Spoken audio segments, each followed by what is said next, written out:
But every Friday night at 9 p.m, you are invited to come on down to Patrick Christie's Tonight to be a part of the action. Only on GB News, the People's Channel, Britain's news channel. Hi, I'm Michelle Dewberry, and my show is your opportunity to cut through all the noise and dive in headfirst to some robust debates. Ideas clash. Situation, isn't it? Because the failure is... You're deliberately avoiding my point. Nothing's held back. And if you think this is the end of it, wait for more. And we do not shy away from the difficult stuff. Sometimes I want to shake people and say, if only you understood. So join me on Jubes & Co weeknights at 6 p.m, only on GB News, Britain's news channel. If you want your news to be straight talking... This is a nightmare for the Conservatives again. Down to earth. It's not just Nottingham where this is happening, is it? And most importantly, honest. Hard-working, middle-class taxpayers, they'll get their book thrown at them. Then catch me, Martin Daubney, Monday to Friday, 3 till 6 p.m. on GB News, Britain's news channel. I'm Christopher Hope. From pop stars to politicians, I'll interview anybody in a pub who's got a political opinion. Join me every Friday on Spotify, Apple Podcasts, YouTube or gbnews.com, or wherever you get your podcasts. This is GB News, the People's Channel. Join me, Nana Akwe, for an informative, interactive news programme with a difference. It's fun. No, he didn't say that, Dave.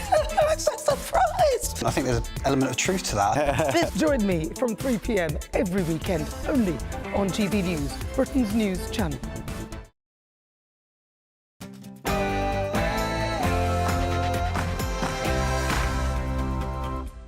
Good evening, it's 9 p.m. I'm Alex Armstrong, standing in for Ben Leo while he takes a well-earned couple of weeks off.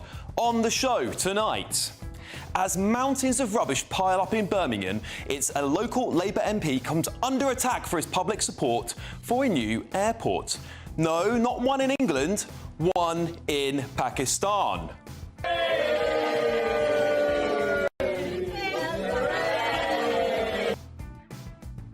Yes, this lands on the same week that Labour has had a majority overturned by a pro-Palestine local Ilford Independence group in a council by-election. Is this sectarianism politics on the rise in Britain? And has Mother's Day been deprioritised in favour of minority religious traditions? The Prime Minister has come under fire today on social media for his outward support of Eid over Mother's Day on his X account, while the Mayor of London hasn't posted anything at all about the day. I'm going to be joined also by a very, very special guest. Do you forgive John Smythe? Yes. Yeah, the former Archbishop of Canterbury, Justin Welby, says that he forgives the serial sexual abuser, John Smythe. He's also said that he failed to tackle a series of allegations because he was overwhelmed by them. Well, the number of children also being excluded or suspended from primary schools has hit a record high in 22 and 23. Children as young as the age of 5 are allegedly being expelled for racist, homophobic and transphobic comments. We'll get to the bottom of that. And joining me on the panel tonight are businessman and activist Adam Brooks, political commentator Chloe Dobbs and former Labour Minister Bill Rammell. And doesn't this sum up modern-day policing?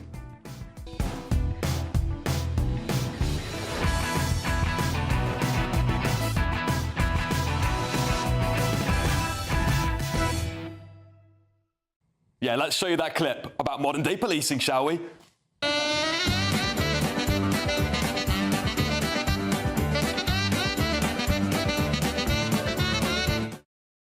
Yeah, OK.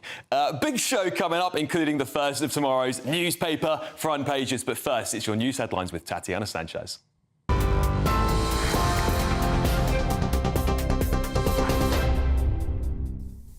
Good evening. The top stories from the GB newsroom. Prince Harry has been accused of harassment and bullying by the chair of the charity he set up in Princess Diana's honour. Dr Sophie Chandauka has claimed the Duke of trying to sabotage the organisation before quitting earlier this week. She told reporters he wanted to eject her of the charity he founded in honour of his late mother. In response, we've heard from a source close to Harry and other trustees who left the charity, Senator Table, sent to Bale in solidarity this week. They said they fully expected this publicity stunt from the doctor. They remain firm in their resignation and look forward to the adjudication of the truth. The Home Secretary says plans for new checks on unauthorised working will help cut levels of illegal migration. Her comments come as the government will introduce tough new laws to clamp down on illegal working in the UK. Companies hiring people in the gig economy will now be legally required to carry out checks, confirming that anyone working in their name is eligible to work in the UK, bringing them in line with other employers. The term gig economy usually refers to short-term jobs, the most common examples including food delivery drivers and construction workers. That's all ahead of the government's first international summit on people smuggling gangs, which begins tomorrow in London. Elsewhere, rescue teams from around the world are in Myanmar after a powerful 7.7 magnitude earthquake struck on Friday, killing 1,700 people. Experts saying the death toll could rise to 10,000.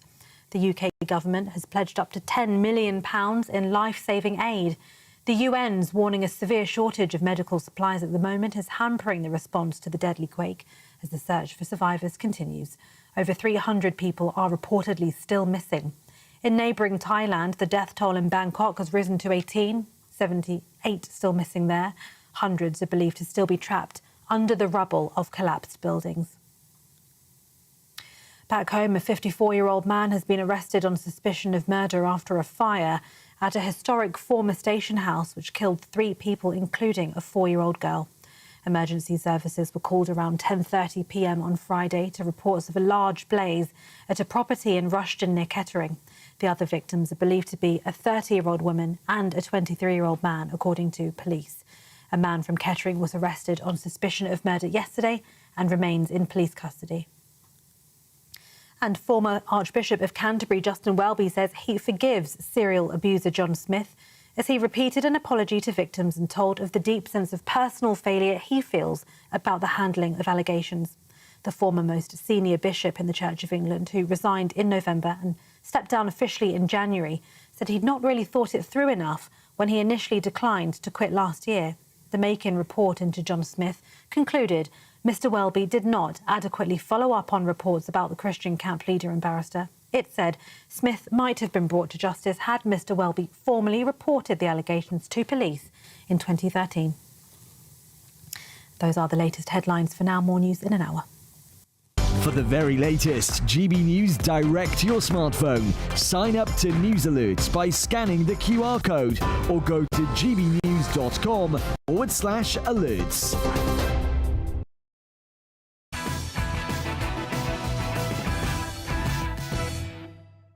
Yes, welcome back.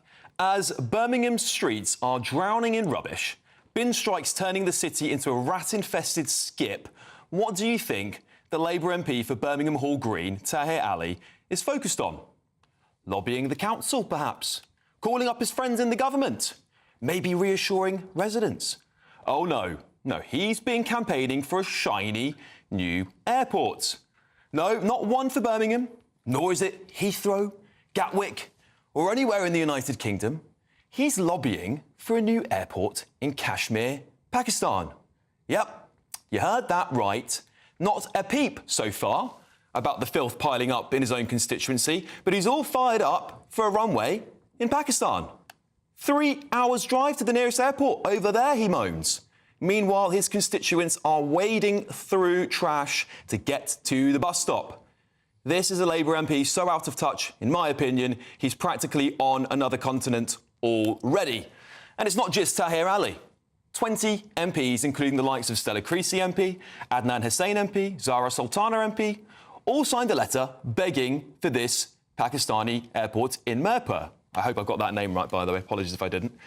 But guess what, though? Some of them voted against the Heathrow expansion back in 2018, and those that weren't elected were more than happy to write social media posts criticising the policy. It's utter hypocrisy. And Birmingham's a complete mess, isn't it? There's mountains of rubbish with rats feasting on them like it's a buffet. And yet, Tahir Ali is more concerned about building an airport 5,000 miles away. His constituents can't get their bins emptied, but he's concerned about flight times in Kashmir. Let's get real. No elected politician in this country should be using their UK parliamentary position to lobby foreign countries on the matters of domestic infrastructure unless there is a serious British national security concern. To me, this is a rather telling and frankly disturbing continuation of the globalisation of British politics. Just this week gone, what many are dubbing a pro-Palestine party candidate who stood for the Ilford Independents won a sweeping majority, overturning a massive Labour vote in a council seat in Ilford, London.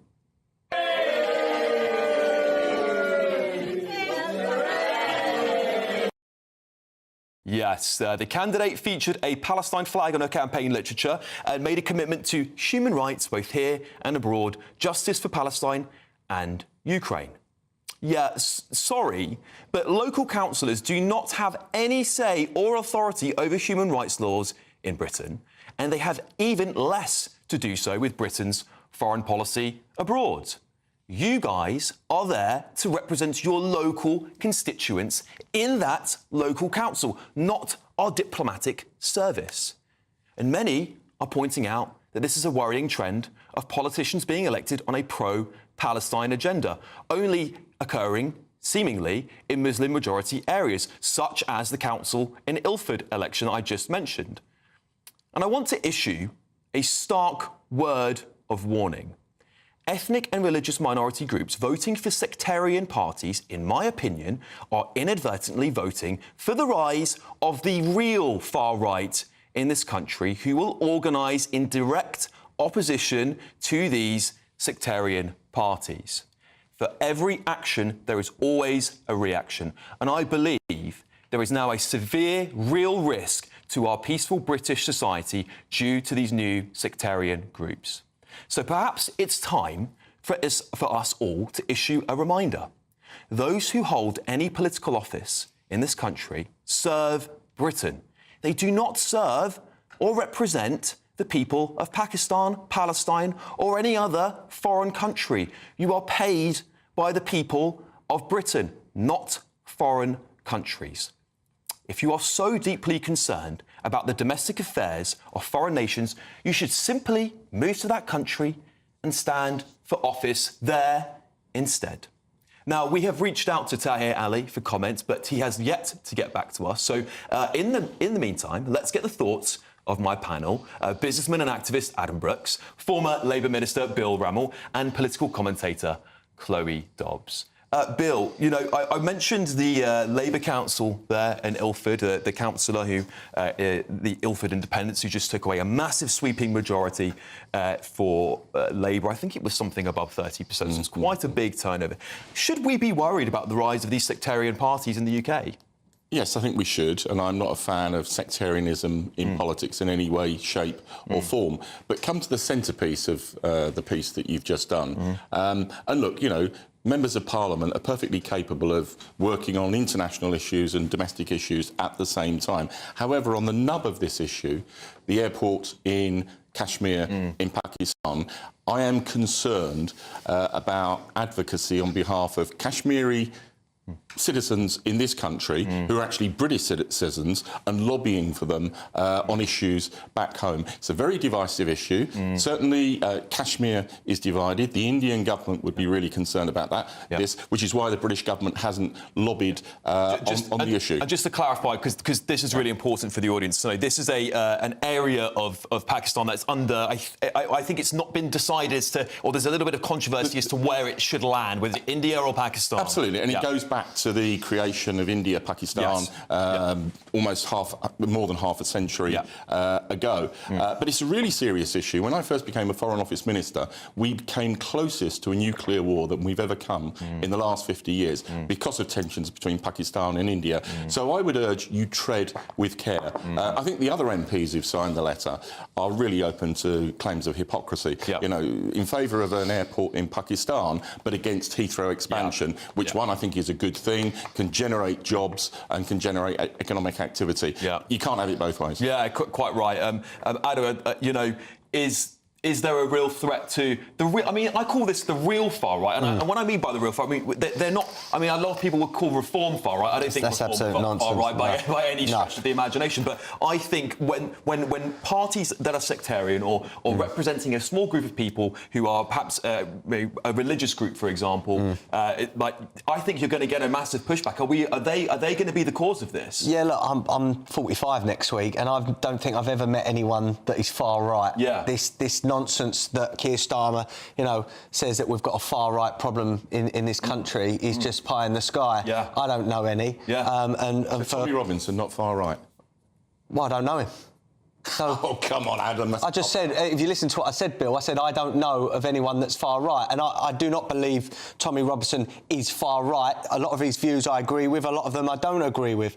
But what we get here by labelling is you do push people further to the right. And now, how can we have areas where people can get elected because of their views on Gaza, something tens of thousands of miles away, and not local issues, or not taxes, not parliamentary issues? Yeah. This is a real problem in British politics, and we've got to address it. Yeah, Chloe, I mean, there's loads more we're going to talk about today, by the way, because there's so much on this topic I'd like to unfold. But is this the biggest threat to Labour? Are these independent groups, these pro-Palestine groups, the biggest threat to the Labour Party in the future?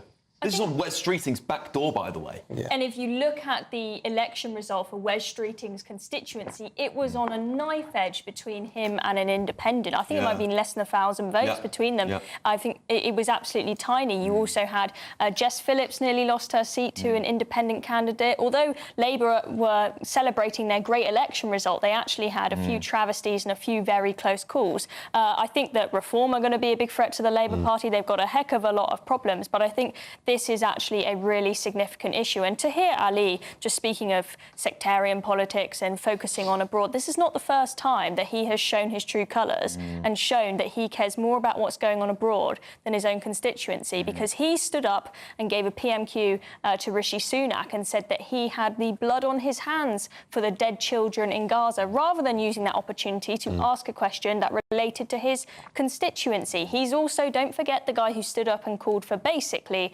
blasphemy laws in Parliament. I think it's a scary direction we're going in. Yeah, Bill, how does Labour navigate this? I mean, are we seeing some of these MPs, as we've been talking about here, advocating for domestic infrastructure in foreign countries? That's maybe a smaller issue than Labour than it will be for these parties that are arising, that are essentially now rejecting the Labour Party that would have backed them before. This Ilford candidate, was slamming the local Labour MP.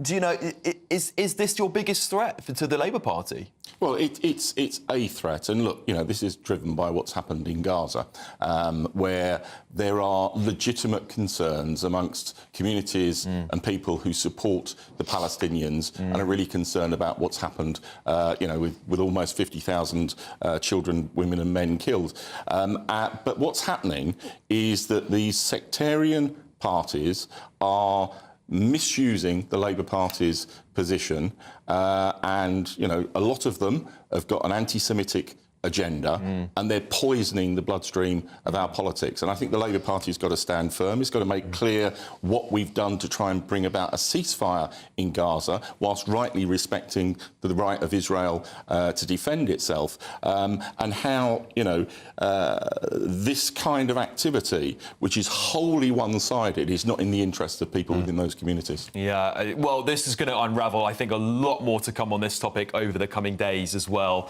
We've got a big follow-up to this coming out very soon on this show later today, so stay tuned. But moving on, it's your final week to see how you can win our massive spring giveaway and grab designer handbags, designer watches, and an incredible £17,777 in tax-free cash. Make sure you do not miss the chance to get it. Here's all the details you need. It's the final week to see how you could spruce up your spring, as we have an incredible £17,777 in tax-free cash to be won. And if that wasn't enough, We'll also give you the latest Mulberry handbag and not one, but 2 sought-after designer watches, so you can style it out this spring. Make sure you don't miss out, as lines close on the 4th of April. For another chance to win the lot, text cash to 63232. One entry costs £2 plus 1 standard network rate message, or text bonus to 63232. 5 entries cost £5 plus 1 standard network rate message. Go to gbnews.com/win. Entries start from just £2. Call 0903 681 3232. Calls cost £2 plus your network access charge, or post your name and number to GB12 PO Box 8690 Derby DE1 9TT. UK only. Entrants must be 18 or over. Lines close at 6 p.m. on the 4th of April. Please check the closing time if listening or watching on demand. Good luck. Yes, good luck with the giveaway. Up next, though, backlash has erupted after our Prime Minister celebrates Eid on X but fails to mention Mother's Day. Are our cultural traditions being prioritised over others in the UK? We'll debate that in our head-to-head, and I'll also be bringing along a very special guest. You won't want to miss it. This is Ben Leo Tonight, only on GB News.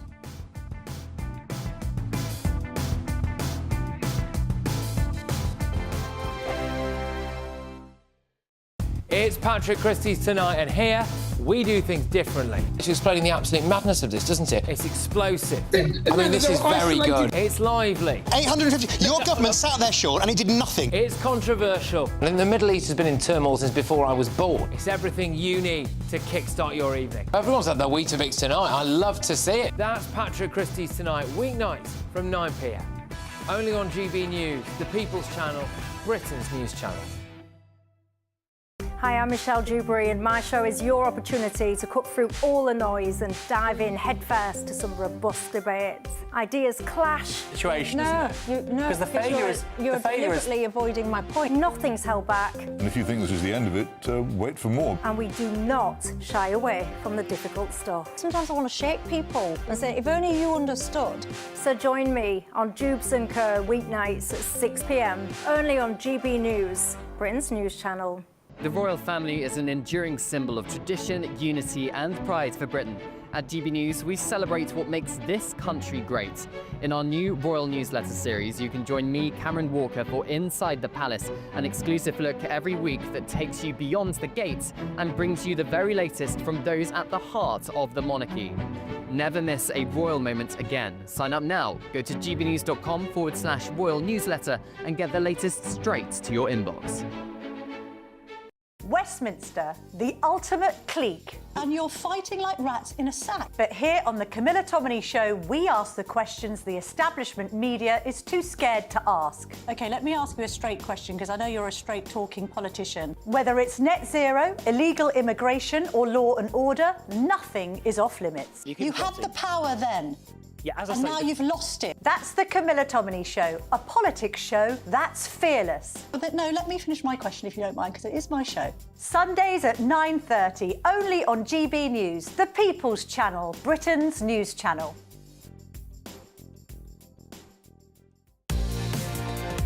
Mornings don't have to be tiresome, especially if you have the right company. Wake up to news as it happens, opinion and debate, and of course, a little bit of entertainment too. Because when the kettle's on, we're on. That's Breakfast on GB News, a show worth waking up for. Every morning from 6 a.m. Only on the People's Channel, Britain's news channel. We'll spread the news, you spread the word. If you want your news to be straight talking... This is a nightmare for the Conservatives again. Down to earth. It's not just Nottingham where this is happening, is it? And most importantly, honest. Hard-working, middle-class taxpayers, they'll get the book thrown at them. Then catch me, Martin Daubney, Monday to Friday, 3 till 6 p.m. on GB News, Britain's news channel.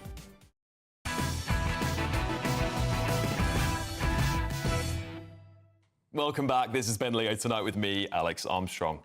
Now, a backlash has erupted on X as Keir Starmer wished the UK a joyful Eid, but failed to mention Mother's Day. The Prime Minister published the post to mark the end of Ramadan, but critics noticed the absence of any Mother's Day posts on his X account and felt they need to remind the Prime Minister that it is also Mother's Day today. It's, of course, worth acknowledging that the PM made a Mother's Day post on his Instagram account.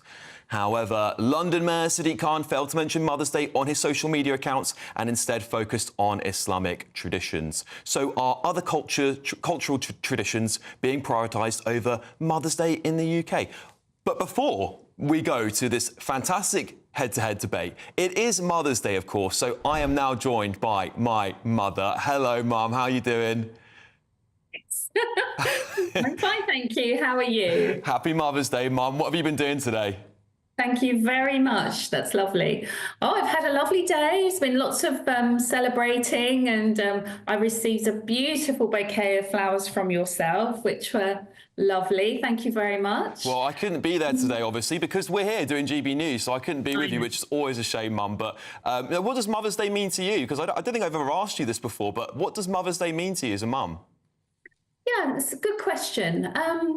For me, personally, I think Mother's Day is a day to show gratitude and love, appreciation to all these lovely, wonderful mums everywhere in the world. We all do so much for our children, and it's just lovely to have a day where we're made to feel special and we're appreciated, and that goes a long way, Alex. And you know, it's been a lovely day, and I think all mums everywhere absolutely love Mother's Day. Yeah, it's a tradition that goes back such a long way. I remember always celebrating Mother's Day with my nan, of course, your mum, and, Yes. and great grandma as well. But obviously a lot of them aren't with us anymore as well. So it's also an important day to remember them, I guess, too, Mum.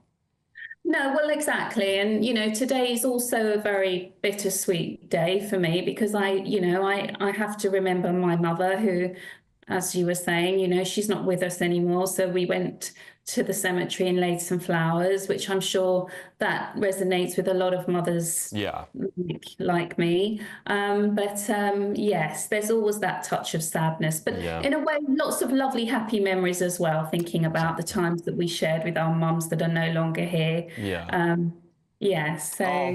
Well, Mum, I'm so sorry I didn't get to see you today, but I'll make it up to you. I'm going to take you to lunch soon, all right? And thanks for coming on. That's my mum, everybody. So a bit of nepotism there, but thanks for joining us, Mum. We are now joined by Catholic journalist and commentator Caroline Farrow and director of Oxford Islamic Centre, Dr. Sheikh Ramzi. Dr. Sheikh Ramzi, hello. I hope you're joining us here.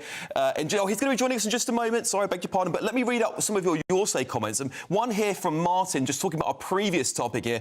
Sectarian politics is disturbing, he says, and will lead to civil unrest. Stella Creasy is a simply naive and not particularly bright enough person to understand it. Obviously, she would dispute these claims.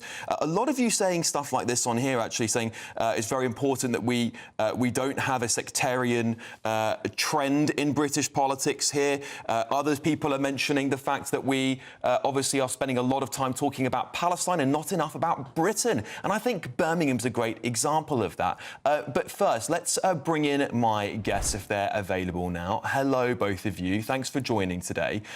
Look, Caroline, I'll start with you. You know, Mother's Day goes back to the 16th century. At least that's where I've been able to trace it back to. This is one of the oldest traditions in British culture for at least centuries now. Why on earth are our prime ministers and our political leaders not prioritising today over an ethnic minority faith? Well, I think that's a very good question, Alex. And actually, I think it shouldn't be an either or, OK? So there is nothing wrong with Keir Starmer acknowledging the 6% of the UK population are Muslims and Eid is an important festival. I think it's very tokenistic of him because the Prime Minister is an avowed atheist. However, it shouldn't be an either or. He should have also acknowledged Mothering Sunday because it's a much more universal celebration. And by only acknowledging one particular, faith, one particular religion, he has then managed to be more divisive and alienate everybody. So he could have, by all means, mention Eid, wish people a happy Eid, but also mention Mother's Day, Mothering Sunday. And I think it speaks to a fundamental question in society, and that how do we live in the tension of competing religions? And I think what we're seeing happening is that in a rush to be inclusive and welcoming, we're talking about every other faith, every other belief, and rather underplaying our own. I mean, I could talk to you about, you know, the Christian foundations of Mothering Sunday. It always occurs on the fourth Sunday in Lent, which is Laetare Sunday, joyful. You know, Laetare means rejoice. It's the midpoint of Lent, so some of the fasting restrictions that were around Lent were always lifted, and people would go on a pilgrimage to their local church or cathedral. Perhaps it was the church they were baptized in, or their local cathedral, and there'll be a special service, and it was about the reading in the service would talk about, it was a letter of St. Paul to the Galatians, and talk about Jerusalem being the mother. And the day was traditionally about the church providing spiritual nourishment to her children, a bit like a mother to her child. And over time, of course, it has morphed into much more of a celebration of family. Well, Caroline, sorry, because I want to bring Dr. Sheikh Ramzi into this as well. Look, Dr. Sheikh Ramzi, do you believe Eid is more important than Mother's Day in Britain? Of course, it is more important. It is a festival of the, of course, a festival which the people celebrating all around the world. About 2 billion people celebrating 3 days of celebration is exactly like a Christmas. Can you compare the Christmas with the Mother's Day? Mother's Day is a recognition day. Of course, I say every day has to be mother recognized, but mother is one day. Father Day, grandmother day, I don't know. This sort of day which you come, but this one after one whole month, which the people hold fasting, and now they are celebrating because they finish their fast. They contribute multi-million pound to the you know, as a donation to the people, the poor people. They cared for the poor people. They helped a lot, and we cannot compare it with the mothers. They say, "Hello, mother, here you are." That's But Dr. Sheikh, just sorry to interrupt you briefly, but do you not appreciate that to many British people this is one of the oldest traditions in our country that will be celebrated long before Ramadan or Eid was celebrated in Britain? Yeah, it has been celebrated in Britain for many years. I have been several years in the even the palace, in the headquarters of the Labour's headquarters of the Conservative, in the police. They are all celebrating these because they are all together. This celebration is exactly like a Passover, is exactly like a Christmas, is exactly like a what's it called, for Hindus, which they got Day of Lights, Wali. These are most important to the million. And of course, as you can see, the Keir Starmer said, to you, people of the UK and around the world. Around the world, they are not holding, of course, we don't respect it, but around the world, they are not holding the Mother Days. Okay. Not only the Britain holding the Mother Days. And again, if they do that one, they say he's a Mother Day. Tomorrow they say, why you didn't do Father Day? Why you didn't do Grandfather Day? Well, Dr. Sheikh, hang on one moment. Let's bring Caroline back in so we can get a proper debate going. Caroline, I'd just like to hand over to you. Would you like to respond? Well, nobody is saying whether or not Eid is more important than Mother's Day. Depends on your perspective. So, from my perspective as a practicing Christian, this is very important. Dr. Sheikh, just give one second. Dr. Sheikh, just let Caroline finish so you can hear her out. So, from my perspective as a Christian, Eid isn't important to me at all. Now, I don't begrudge Muslims celebrating Eid. I don't. You know, I think we need to have respect and tolerance. But I think there is something wrong when our Prime Minister will talk about one important festival and not acknowledge something that is Mothering Sunday, Mother's Day, being celebrated in March is unique to the United Kingdom. In other countries, they celebrate it in May and in a more secular way. And you can argue that it's more secular in the UK. Whatever you think of Mothering Sunday, whether you call it Mother's Day, Mothering Sunday, whether you want to acknowledge the Christianity, it is a universal day that is being acknowledged by almost every single Briton in one sense or another. It is not a universal. Dr. Sheikh, hang on one second. Dr. Sheikh, I'll let you respond. Caroline, if I give you 10 more seconds, then Dr. Sheikh can come back in. So I think my point is that when in a time when we're very divided as a society, it would be, and we're all searching around for British values. He could have been much more cohesive and unified us by saying Happy Eid. And to all those, mothers and families celebrating, Happy Mother's Day, Happy Mothering Sunday. Yes. Was it because it was too heteronormative for him? I just don't know, but it wouldn't have harmed. So Dr. Sheikh Ramsey, why couldn't Keir Starmer and Sadiq Khan and others, other political leaders as well, celebrate both days equally? Again, I said, it's two different things. As of course, our honourable lady said, is a universal. This is the Mother's Day is not a universal. Nowhere except England or maybe a couple of Western countries, the country holding. Rest of the world does not hold. They love their mother. There is no things on it. They Keir love Starmer is the English Prime Minister. However, he's the Prime Minister of England. One at a time, please. One at a time.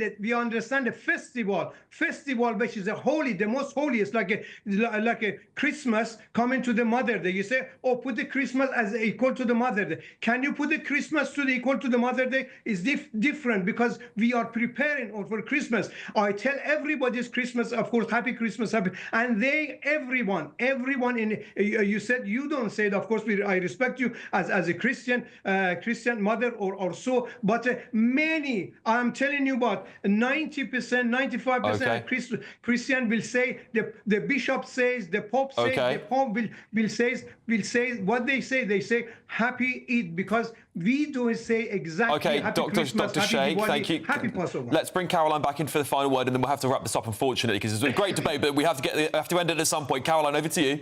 So I think my point is really that Keir Starmer is speaking in his capacity as the Prime Minister of the United Kingdom, as the political leader of the United Kingdom.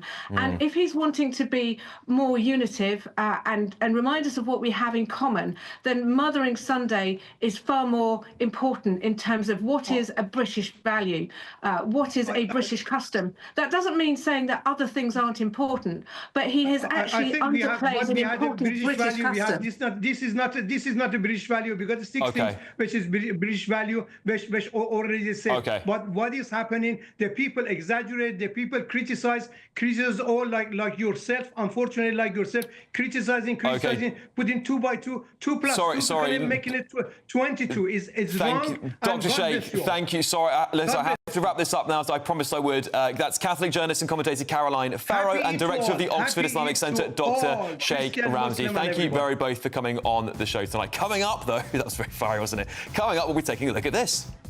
Do you forgive John Smythe? Yes.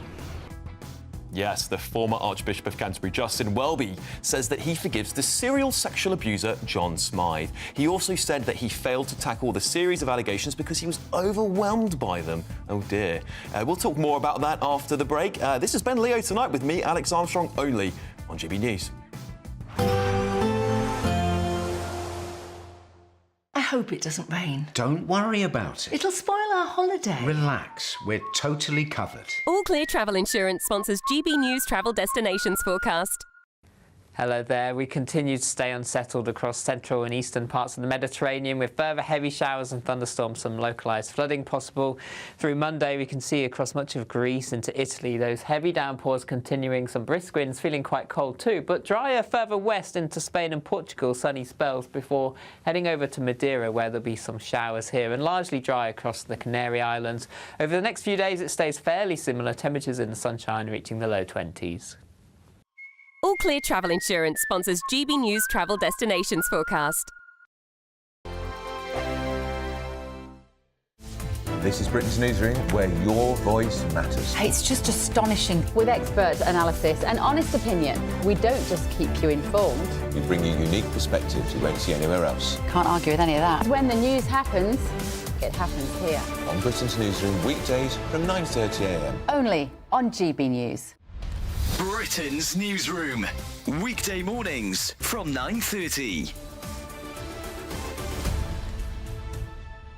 I do feel that in this case, Harry has a right to privacy because whatever he said in his visa form, which was redacted, they were very, very clear to make it obvious that he did not lie on his visa application, and that is what matters. The rest is personal, and I think I would absolutely hate anything like that of mine. They've clearly felt that his life would not be safe if people came after him knowing whatever is in that application form. It might be his whereabouts, it might be some, I don't know what it is, and hopefully we'll never know, because I do feel that is private. Ingrid, I was very struck that you called her Meghan Markle, so you're not calling her Meghan Sussex, as she now prefers to style herself. I just feel that if you're blessed with having a title, they wanted that title, you must use it properly, because Meghan, Duchess of Sussex, as you know, means that she's divorced. So if you have a title, please use it properly. You're pointing out the scene from the Netflix documentary, for anybody who didn't see it, her lifestyle show, where one of her friends says, "Who thought Meghan Markle eats something?" And she said, that's not my name. My name is Meghan Sussex. Do you think maybe she doesn't understand that's not her name? It's almost like no one's explained it to her. Well, I think that she has had it explained to her, but I don't think she listens. I feel that she only listens to things that she wants to hear. And she is, I suppose, you know, she is Meghan Sussex, but it's a very unusual way of referring to yourself. She is the Duchess of Sussex. Yeah. And thank goodness she's not Princess Harry. GB News, the People's Channel. I'm Christopher Hope. From pop stars to politicians, I'll interview anybody in a pub who's got a political opinion. Join me every Friday on Spotify, Apple Podcasts, YouTube or gbnews.com, or wherever you get your podcasts. This is GB News, the People's Channel. If you want your news to be straight talking, This is a nightmare for the Conservatives again. down to earth, It's not just Nottingham where this is happening, is it? and most importantly, honest, Hard-working, middle-class taxpayers, they'll get the book thrown at them. then catch me, Martin Daubney, Monday to Friday, 3 till 6 p.m. on GB News, Britain's news channel.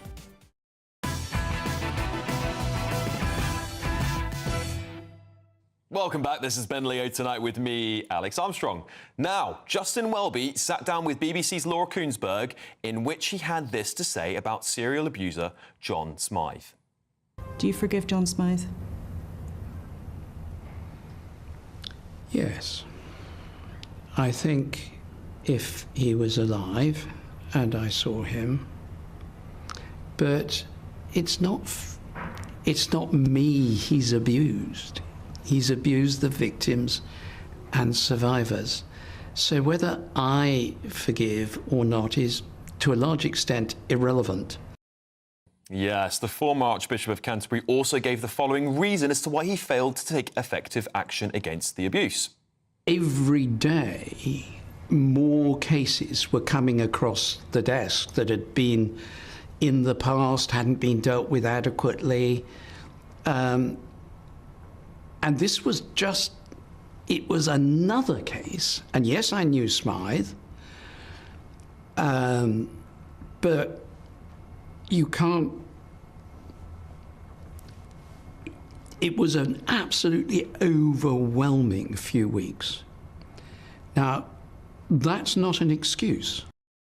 Yes, well, joining me now to dive into all of this is former Anglican Bishop Dr. Gavin Ashenden. Dr. Gavin, thank you so much for coming on to the show tonight. Being overwhelmed is not a very good excuse, is it? Well, I'm afraid it isn't even true, in the sense that the period of time we're talking about is not a few weeks when complaints were coming in. It was a 10-year period after following the official notification of his office. And during that period, he made a number of promises to the people who had complained, promising to meet them, promising to do things about it. And during that 10-year period, he broke those promises. So to say he was overwhelmed for a few weeks doesn't really cover the issues that people have complained about. Right. And you know, it's a bit, I mean, it's hard to find the words to explain how this explanation doesn't carry anything, because if you're effectively the CEO of a multi-million-pound organization, the church commissioners have billions of pounds to spend, and you have a staff that you can appoint as many people as you like. To say that your administration was really not up to it isn't any kind of excuse. And much worse than that, Welby knew Smythe. All the evidence from the inquiry is that he knew what was going on back as early as 1983. When this came across his desk, it should have rung every single alarm bell possible, because he personally knew what was going on. Yeah. So to say he didn't have the administrative support, well, frankly, it's an awfully long way from what the reality seems to have been. Yes, and this forgiving of Smythe, I mean, it was quite baffling to me, and I'm sure many people at home, to see, the former Archbishop saying he forgives him. I mean, as he even goes on to say, I think he must have tried to rectify what he said in his statement, saying, well, it's not me who needs to forgive him, it's the people who've been abused at the hands of his abuse. Do you think the former Archbishop was right to say he forgives Mr. Smythe? Well, the trouble was he was asked the wrong question. It wasn't really fair to ask him that question. And I think you could see him grappling with the fact that, it's a bit like a rabbit on a motorway. He was asked the forgiveness question, but you have to be a bit more specific about it. First of all, he himself was not offended by Smythe. So the question isn't whether he forgives him. The real question, I'm afraid, in terms of forgiveness is whether or not the victims who contacted his office constantly over 10 years asking for help, whether they've forgiven Welby. He's yet to appear to them and apologise in person. So it's moved on from Smythe and the victim. Smythe is now dead. But if you're talking about current issues of forgiveness, I think it's much more, can the Church of England forgive Welby for being so incompetent? And can the victims who asked him personally for help forgive him for turning his back on them? Those are the lines of forgiveness. That's the question that should have been asked, and the question that remains to be answered. Yes, look, so much more to dig into on this, and I'm sure many questions will be asked of the Anglican Church going forward. But thank you very much for joining me tonight, former Anglican Bishop Dr. Gavin Ashenden. Up next, children as young as the age of 5 are allegedly being expelled for racist, homophobic and transphobic comments. I'll be asking if these expulsions are legitimate or whether our country has just lost the plot. I think I know the answer, but this is Ben Leo Tonight with me, Alex Armstrong. Stay tuned. Hello, here's your latest weather update from the Met Office for GB News. We've got plenty of fine weather in store across the UK during the week ahead. Lots of warm sunshine to look forward to, but a bit of a cooling breeze too. High pressure starting to build in from the southwest now, low pressure moving off to the east, and it's this area of high pressure that will bring much quieter conditions to the UK as we go through the coming few days. Looking at things though in more detail for the overnight period, cloud across the north and east of the UK will tend to melt away to leave a lot of clear weather for a time overnight tonight, but notice towards the northwest there, clouds starting to increase again from off the Atlantic as we head into the early hours. And we could see some patchy rain across the far north and west of Scotland by the morning on Monday. Turning frosty across some southern parts, particularly in rural areas. Temperatures here down to -3, even -4 Celsius in 1 or 2 spots, but frost-free towards the northwest of the UK. So we start the new working week then with plenty of sunshine across the east and southeast of Scotland, a bit on the chilly side here. Cloudier towards the north and northwest with some outbreaks of rain, particularly across the northern and western Isles. Across Northern Ireland, mostly dry, but again, a fair bit of cloud around and some cloud across western parts of England and Wales, with the best of the sunshine at this stage across central and southeastern parts of England after quite a chilly start. We hold on to a good deal of sunshine across England and Wales as we go through the day on Monday. Always more in the way of cloud, though, as you head further north and northwest. That cloud thick enough towards the north and west of Scotland to give some patchy rain at times. Perhaps an isolated shower elsewhere across parts of Northern Ireland and Scotland, but certainly the best of the sunshine the further southeast you go. And fairly warm again in the sunshine, up to 16 or 17 Celsius, even reaching 17 or 18 across the Moray Firth of Scotland. Cooler, though, towards the northwest of Scotland. As we head into Tuesday, after a chilly start, lots of sunshines in store, almost wall-to-wall sunshine, in fact, across the bulk of the UK. Once again, feeling pleasantly warm in the sunshine, out of the breeze, certainly, with temperatures into the mid, locally upper teens in Celsius. And we hold on to a good deal of sunshine across the UK during the rest of the week, and those temperatures still doing quite well too, but with some chilly nights, even a touch of frost in places still. It's Patrick Christie's Tonight, and here we do things differently. It's explaining the absolute madness of this, doesn't it? It's explosive. I mean, this is very good. It's lively. 850. Your government sat there, Sean, and it did nothing. It's controversial. And the Middle East has been in turmoil since before I was born. It's everything you need to kickstart your evening. Everyone's had their Weetabix tonight. I love to see it. That's Patrick Christie's Tonight, weeknights from 9 p.m.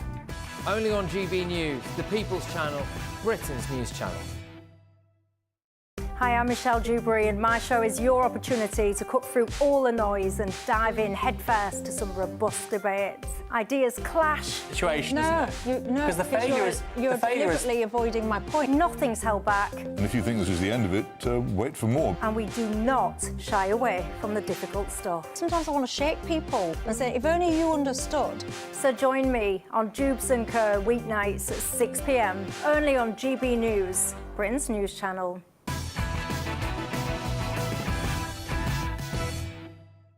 Welcome back to Ben Leo Tonight. Shocking figures reveal children as young as 5 are being kicked out of school for attacking teachers. In the last year, over 3,500 nursery and reception pupils were suspended or expelled for assaulting adults, nearly 2,000 for attacking other children. Across all age groups, exclusions for theft, drug misuse, carrying weapons and social media misuse are rising. Punishments for racism, homophobia and transphobia are also increasing. So, we're asking what's behind this? Well, experts say pupil behaviour has worsened since the pandemic, blaming overstretched teachers, increased phone use and growing mental health issues. But let's get the thoughts of my expert panel. Adam, you've got kids, haven't you? Young kids? 3 kids. How old? I've got 5, an 11-year-old and a 15-year-old. OK, have you seen their behaviour get worse since the pandemic, by any chance? Not really, because we're good parents, you know. But what I would say is that there's been an explosion over the last 5-10 years in single-parent families in this country. We are ranked 1 in Europe. Yeah. I think 25% now of all families are single-parent families. In Europe, it's around 13%. So we've obviously got a big problem in this country.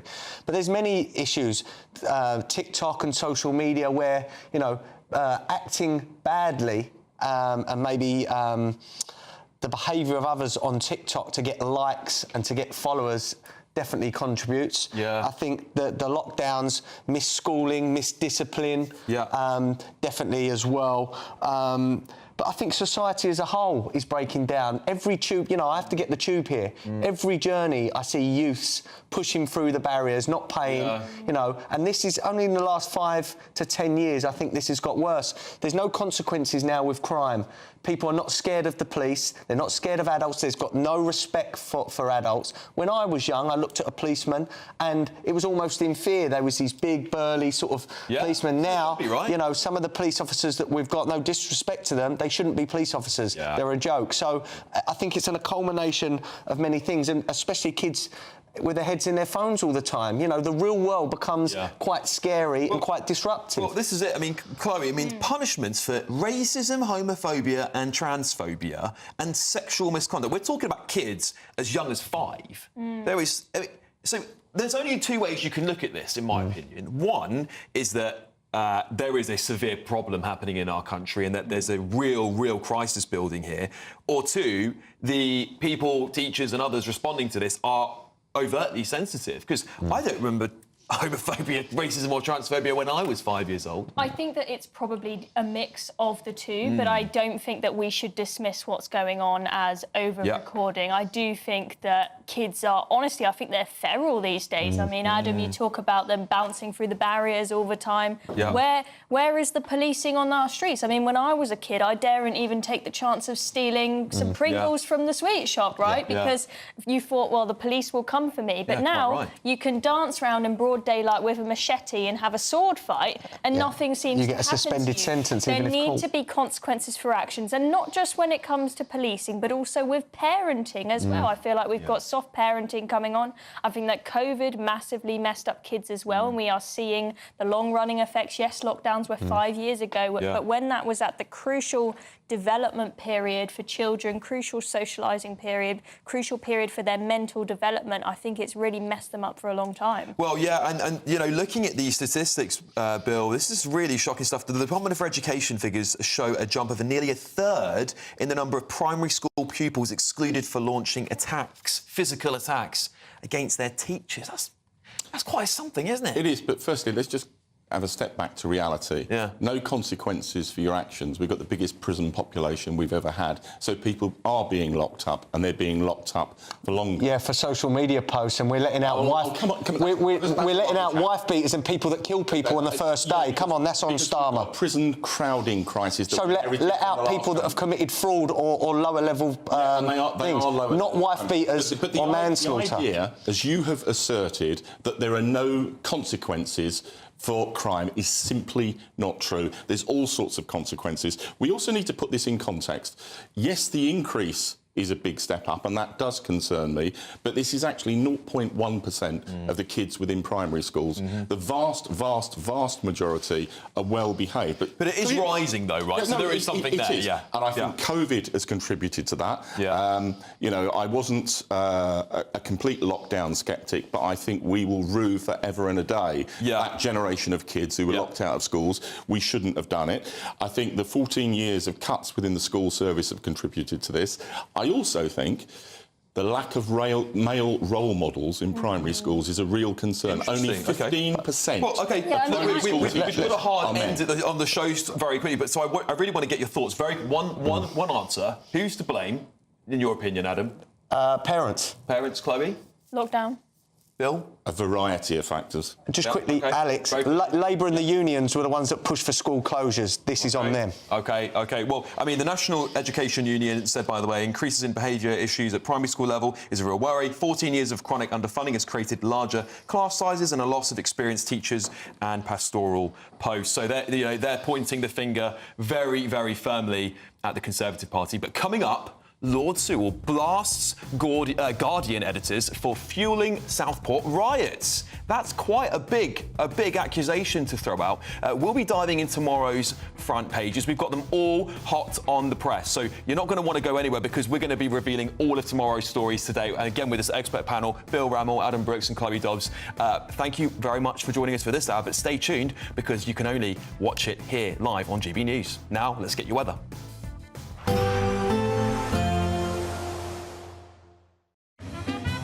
A positive outlook through the night will power through to a bright day ahead. Boxed Home Battery Storage, sponsors of weather on GB News. Hello, here's your latest weather update from the Met Office for GB News. We've got plenty of fine weather in store across the UK during the week ahead. Lots of warm sunshine to look forward to, but a bit of a cooling breeze too. High pressure starting to build in from the southwest now, low pressure moving off to the east, and it's this area of high pressure that will bring much quieter conditions to the UK as we go through the coming few days. Looking at things though in more detail for the overnight period, cloud across the north and east of the UK will tend to melt away to leave a lot of clear weather for a time overnight tonight. But notice towards the northwest there, clouds starting to increase again from off the Atlantic as we head into the early hours. And we could see some patchy rain across the far north and west of Scotland by the morning on Monday. Turning frosty across some southern parts, particularly in rural areas. Temperatures here down to -3, even -4 Celsius in 1 or 2 spots, but frost-free towards the northwest of the UK.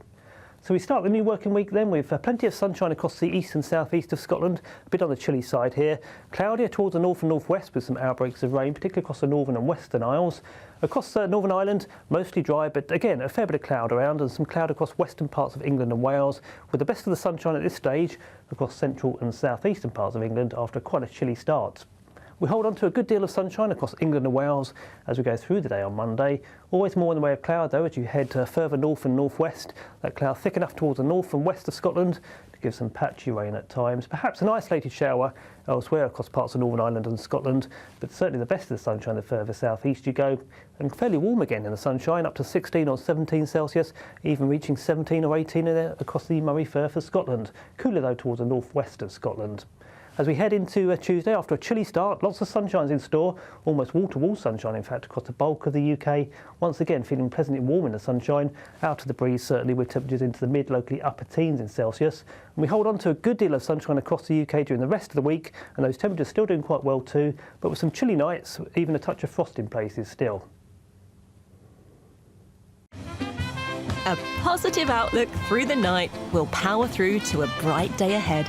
Boxed Home Battery Storage, sponsors of weather on GB News. It's the final week to see how you could spruce up your spring, as we have an incredible £17,777 in tax-free cash to be won. And if that wasn't enough, we'll also give you the latest Mulberry handbag, and not one, but two sought-after designer watches. Make sure you don't miss out, as lines close on the 4th of April. For another chance to win the lot, text cash to 63232. One entry costs £2 plus one standard network rate message, or text bonus to 63232. 5 entries cost £5 plus one standard network rate message. Go to gbnews.com/win. Entries start from just £2. Call 0903 681 3232. Calls cost £2 plus your network access charge, or post your name and number to GB12 PO Box 8690 Derby DE1 9TT. UK only. Entrants must be 18 or over. Lines close at 6 p.m. on the 4th of April. Please check the closing time if listening or watching on demand. Good luck. Hi, I'm Michelle Dewberry, and my show is your opportunity to cut through all the noise and dive in headfirst to some robust debates. Ideas clash. Situation, no, isn't it? Because the failure is you're deliberately avoiding my point. Nothing's held back. And if you think this is the end of it, wait for more. And we do not shy away from the difficult stuff. Sometimes I want to shake people and say, if only you understood. So join me on Jubes and Kerr weeknights at 6 p.m. only on GB News, Britain's news channel. Join me, Nana Akwe, for an informative, interactive news programme with a difference. It's fun. No, he didn't say that, Dave. I'm so surprised. I think there's an element of truth to that. Join me from 3 p.m. every weekend, only on GB News, Britain's news channel. Exciting news. Every Friday, my Patrick Christie's Tonight Show is going to have a twist to it. We're welcoming some special guests. You. That's right, on Fridays I'm going to be doing my show in front of a live studio audience, because this show is about you and what you have to say. It's going to be the same big debates, same big topics, same big opinions, but every Friday night at 9 p.m. you are invited to come on down to Patrick Christie's Tonight to be a part of the action. Only on GB News, the People's Channel, Britain's news channel. In the GB Newsroom, we bring you the news as it happens. With our team of dedicated journalists across the UK, we're ready to keep you up to date with what's happening every half an hour, every single day. Bulletins here on GB News, the People's Channel, Britain's news channel. If you want your news to be straight talking... This is a nightmare for the Conservatives again. Down to earth. It's not just Nottingham where this is happening, is it? And most importantly, honest. Hard-working, middle-class taxpayers, they'll get their book thrown at them. Then catch me, Martin Daubney, Monday to Friday, 3 till 6 p.m. on GB News, Britain's news channel.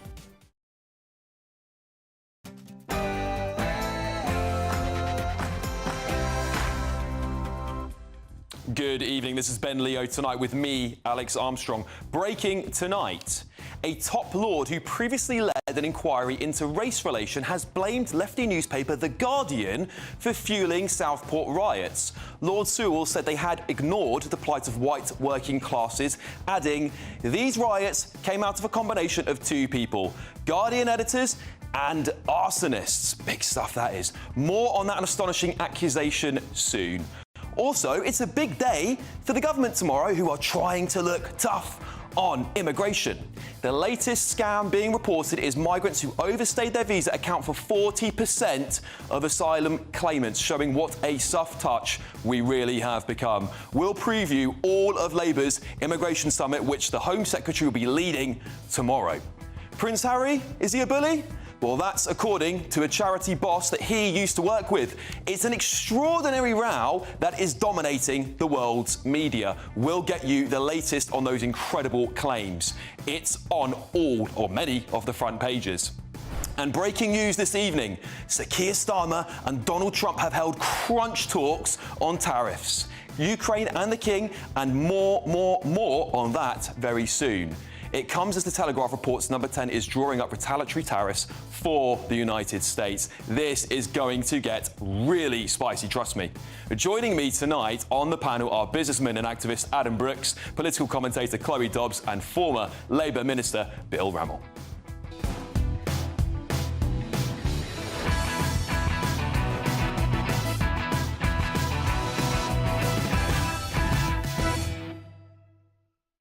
Doesn't this just sum up modern day policing?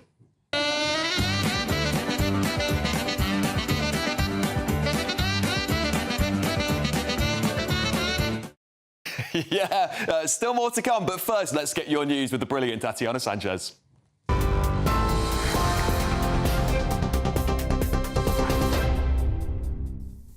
Good evening. The top stories from the GB newsroom. Prince Harry has been accused of harassment and bullying by the chair of the charity he set up in Princess Diana's honour. Dr Sophie Chandauka has claimed the Duke of trying to sabotage the organisation before quitting earlier this week.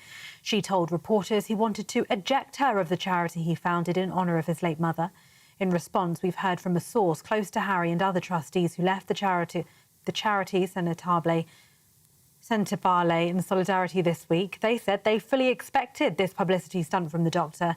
They remain firm in their resignation and look forward to the adjudication of the truth. The Home Secretary says plans for new checks on unauthorised working will help cut levels of illegal migration. Her comments come as the government will introduce tough new laws to clamp down on illegal working in the UK. Companies hiring people in the gig economy will now be legally required to carry out checks, confirming that anyone working in their name is eligible to work in the UK, bringing them in line with other employers. The term gig economy usually refers to short-term jobs, the most common examples including food delivery drivers and construction workers. That's all ahead of the government's first international summit on people smuggling gangs, which begins tomorrow in London. Elsewhere, rescue teams from around the world are in Myanmar after a powerful 7.7 magnitude earthquake struck on Friday, killing 1,700 people. Experts saying the death toll could rise to 10,000. The UK government has pledged up to £10 million in life-saving aid. The UN's warning a severe shortage of medical supplies at the moment is hampering the response to the deadly quake as the search for survivors continues. Over 300 people are reportedly still missing.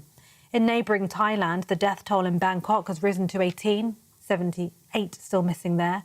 Hundreds are believed to still be trapped under the rubble of collapsed buildings. Back home, a 54-year-old man has been arrested on suspicion of murder after a fire at a historic former station house which killed 3 people, including a 4-year-old girl. Emergency services were called around 10:30 p.m. on Friday to reports of a large blaze at a property in Rushden near Kettering.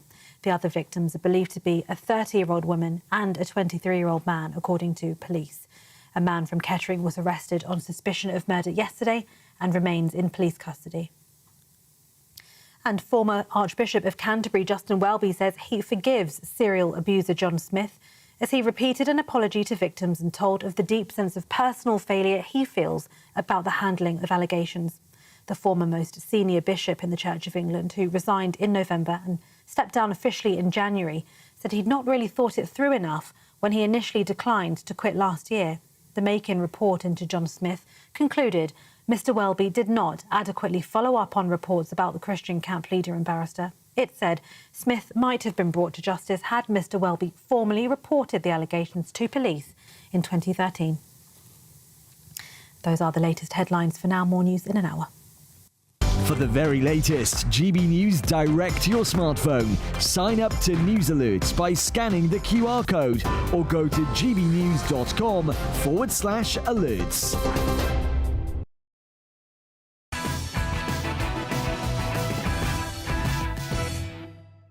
Welcome back to Ben Leo tonight with me, Alex Armstrong. Let's get those front pages ready for you now. We've got 2 dropped. We've got The Eye. They are leading with Starmer warns Trump, don't start a trade war as UK set to face tariffs. They're also writing here, no option off the table for the UK government to respond to levies from the US, with the world braced for President Trump's latest global economic intervention this week on Liberation Day, as Trump is calling it. And then The Metro. They are leading Harry's charity cover-up. Obviously, you guys have seen this all in the front pages today. Whistleblower speaks out as storm grows. Harry's charity cover-up. Prince involved after my bullying and misogyny claim. Yeah, I suspect this is going to be in the headlines for a little while. But let's address that Trump-Starmer discussion. So this evening, Sir Keir Starmer and Donald Trump discussed productive negotiations on a trade deal and agreed they will continue at pace in a phone call on Sunday night. Downing Street has confirmed. It comes as the Telegraph is reporting this evening that the Prime Minister is looking at retaliatory tariffs and is ready to deploy sharp teeth against the US. Interesting. I don't know what sharp teeth we've got left. Let's get the thoughts of my brilliant panel, businessman and activist Adam Brooks, former Labour Minister Bill Rammell, political commentator Chloe Dobbs. OK, let's talk about this tariff stuff first, and then I have a bombshell story that is a real follow-up from our last one, but we'll talk about these tariffs first, guys. You know, Bill, you've been in government. You've witnessed the last 14 years of government as well from the sidelines. What sharp teeth does this country have left? Well, look, let's be realistic about this. What Trump is doing is economic madness. It will damage the US. It will damage the global economy. It will damage us. However, within that, there's a careful game going on to try and see if we can get a trade deal between the UK and the US that would exempt the UK from any tariffs. And if we can achieve that, but the timescales are very, very tight, then all well and good. But the politics of this is that if Trump goes ahead with huge tariffs, and bluntly, the mismatch in terms of, you know, exports and imports is consumer preference. Okay. US citizens are not buying US cars in the numbers that he wants them to. But, you know, if that issue is to be tackled and he goes ahead with tariffs, then I think the politics of it suggests that the UK is going to have to do something. Interesting. OK, well, Adam, you know, I mean, what do you think? I just disagree with what Bill said there. He's not damaging the US. He's protecting US companies and he's creating jobs and protecting US jobs. He's going to put up prices for US citizens. Yeah, so US citizens will buy US goods instead of foreign things imported in. Where the prices will go up as well. So he's going to protect US jobs and US companies. He's looking after the American people. Adam, read the history of trade wars. That's not how it works. He will be forcing people to buy US goods. Yes or no? No, he won't. Oh, right. Chloe, what do you make of all of this? Are you in favour of Trump tariffs? Do you think the UK will be able to survive if we do have to endure them? Right, look, we can argue whether Trump's strategy for America is the best thing for America, but let's bring it back to Britain, what is in Britain's interest. I am glad to see that Starmer is actually trying to show a little bit of negotiating power, putting up, you know, potentially retaliatory tariffs. We can't just let Trump do whatever he wants and to put tariffs on us.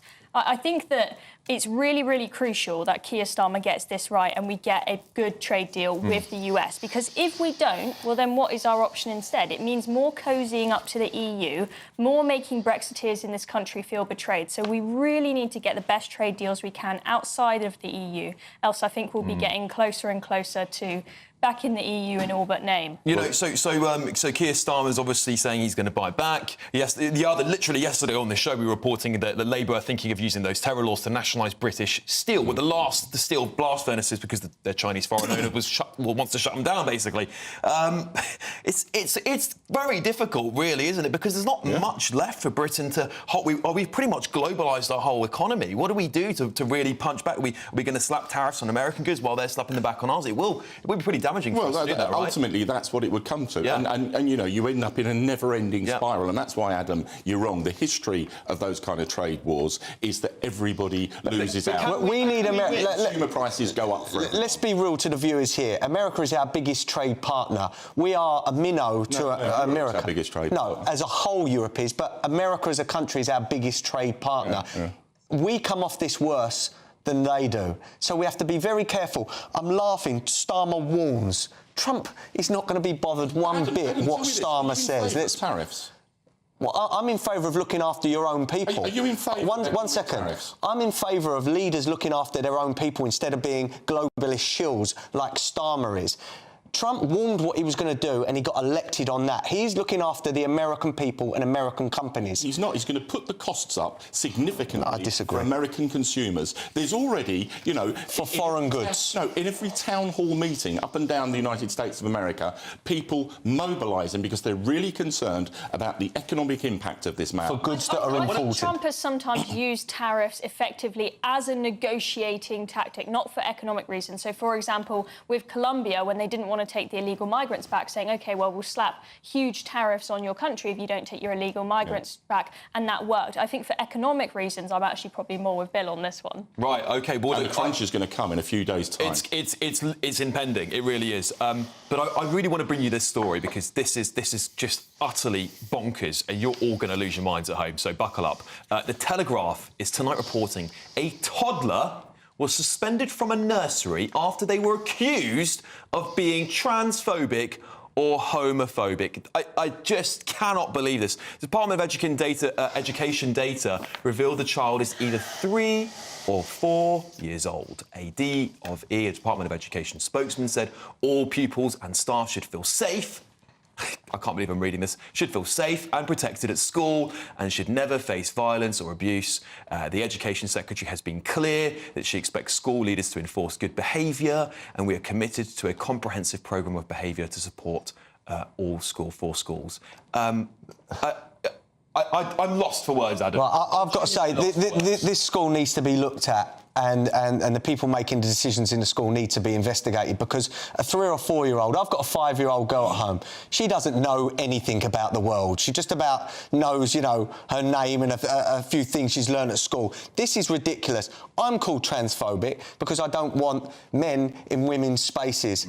I don't believe men can become women, which is a fact. You know, so I get labelled transphobic for those views, and they shouldn't be in sports either.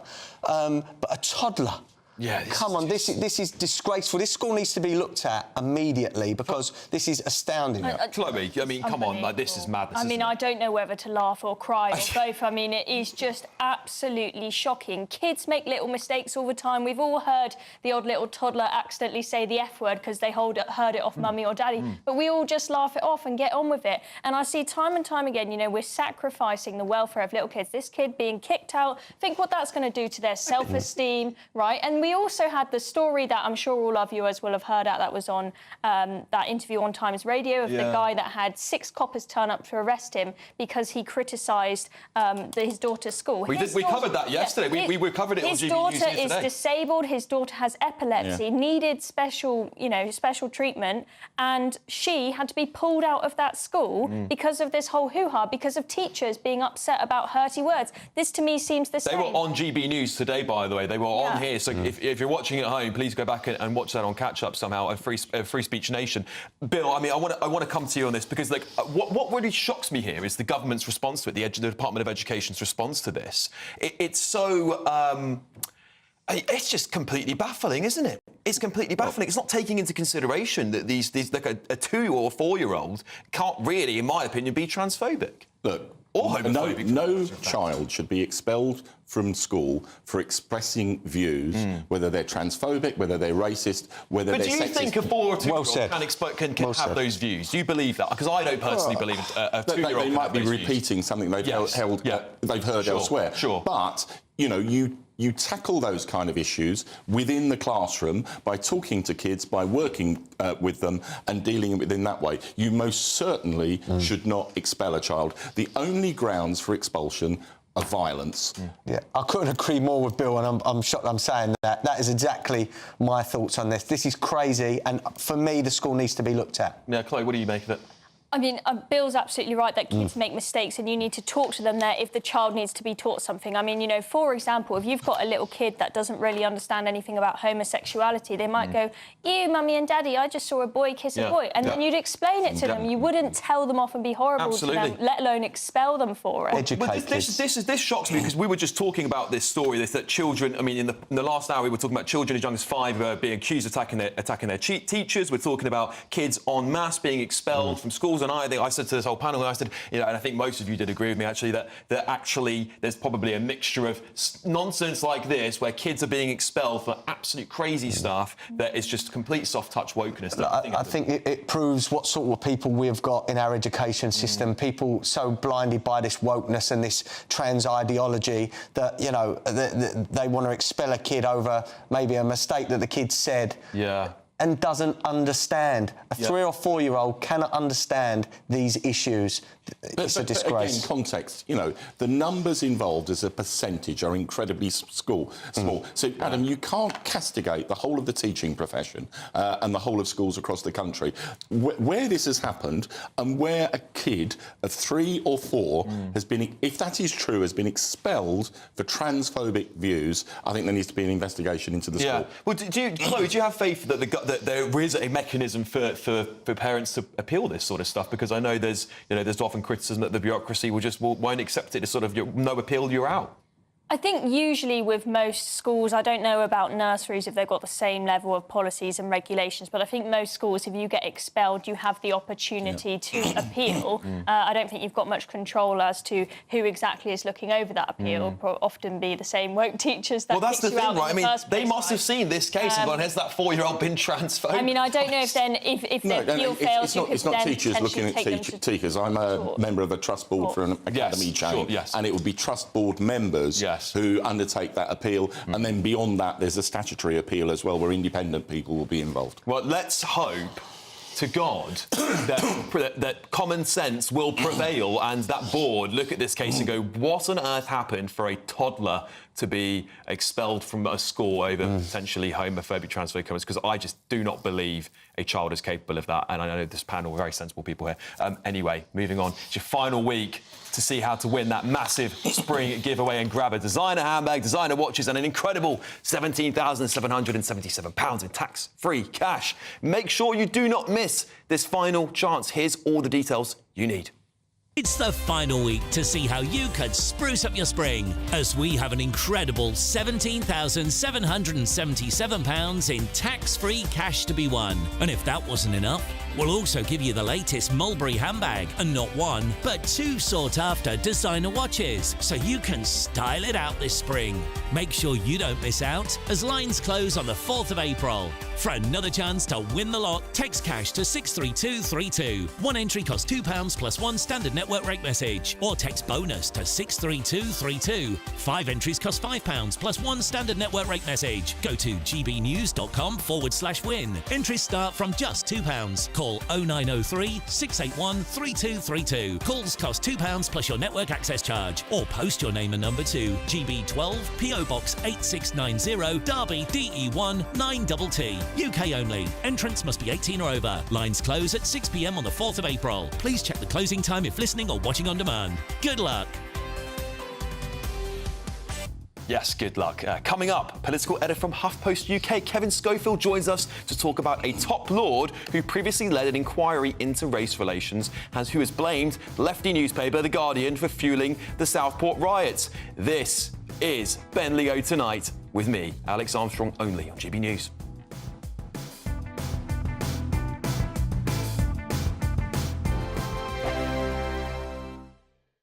We're proud to be GB News, the People's Channel. And as you know, we always love to hear your views. Now, there's a new way of getting in touch with us at gbnews.com/yoursay. By commenting, you can be part of a live conversation and join our GB News community. You can even talk to me, Bev Turner, or any of the members of the GB News family.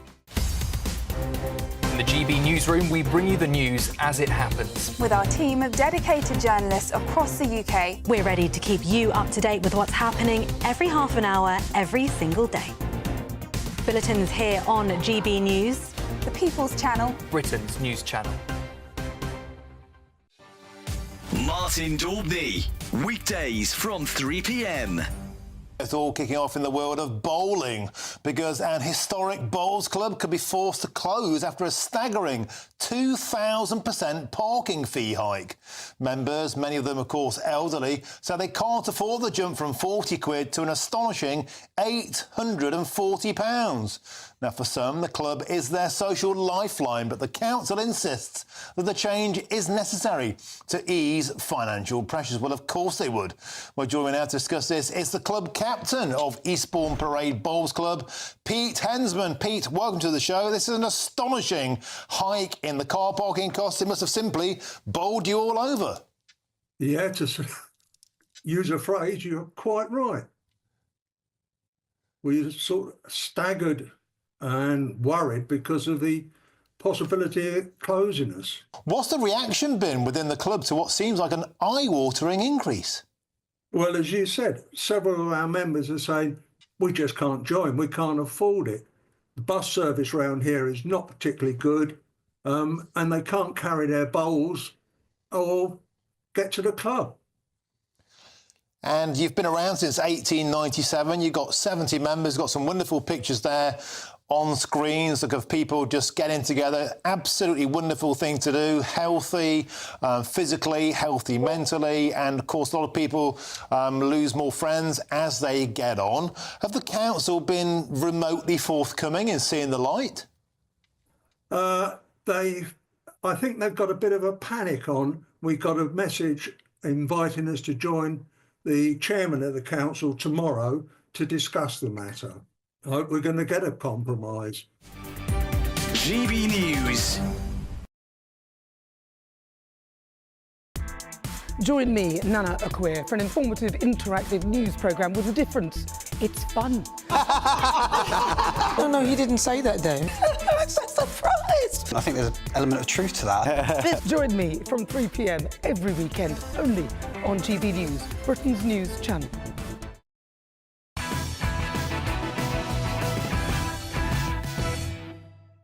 Welcome back to GB News. Look, we're going to be talking about all your front pages. They've just landed, actually, but we're going to get those in really shortly. I'm going to be joined now by the political editor from HuffPost, HuffPost UK, Kevin Schofield. He's talking about that top lord who has previously led a race inquiry, who's blamed The Guardian for fuelling Southport riots. Kevin, what a bombshell thing to say. What do you make of that? Yeah, well, I think the first thing to say is that Lord Sewell is definitely someone that we should listen to on these matters. As we know, he led an inquiry which actually coincidentally published exactly 4 years ago today, which actually said that Britain is a beacon for white majority countries when it comes to racial equality, which is obviously a very good thing. So yeah, I think he knows what he's talking about. I don't think he's literally saying that Guardian editors were to blame for the riots. I think he's using it as, you know, a catch-all term for maybe a liberal way of thinking that they didn't focus on issues of concern to maybe white working class people. Well, shall I just quickly read out a line from him here, because it might be helpful for the conversation. Lord Sewell said it was inconvenient for publications like The Guardian to cover struggling white communities and instead preferred to promote the ideas of racial victimhood. So he's basically saying they're so left-wing that actually that's too toxic on the left to talk about anymore. They don't want to talk about the white working class. Yeah, I mean, I think he may have a point. You know, I used to work for The Sun, and we used to write about this stuff a lot. I used to write about education a lot, and the how white working class boys in particular weren't getting the same results at school. You know, so this was an issue that we used to touch on quite a lot. It's interesting as well, he does make the case, though, that it's not just Guardian editors, as he would describe it, to blame. The rioters themselves obviously were to blame for what went on, so we shouldn't obviously absolve. But he does say arsonists as well, just to be fair to what he actually said. He does mention arsonists in there, which I think is a very important distinction to make. He says those riots came out a combination of two people, Guardian editors and arsonists, just to be fair to his quote.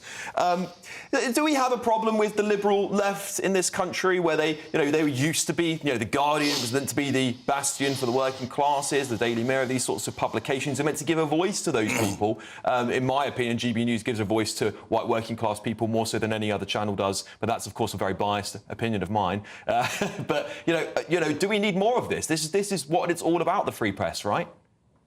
Absolutely. I mean, listen, The Guardian, the liberal left, the right-wing media, whoever, absolutely entitled to write what they want. That's why we live in a free society. I think maybe that there has been a tendency maybe for the left and the liberal left of the political spectrum to really not want to explore this as an area. I think we've maybe experienced, the Labour Party's probably experienced a backlash to that. A lot of traditional Labour voters switched to the Conservatives in 2019, now perhaps preparing to switch to Reform. So, yeah, absolutely. This is something I think that the Labour Party itself is very much aware of, and I think we see that in a lot of the messaging now from the Labour Party. They are very much aware of the threat that is posed by Reform, which we may well see that come to fruition in the local elections in a few weeks' time. Yeah, I mean, you know, there was a lot of criticism on the left, and there's lots of, obviously, allegations thrown around at different people when those riots took place. Some of people were accusing Nigel Farage. They called them the Farage riots online. There's lots of people being blamed.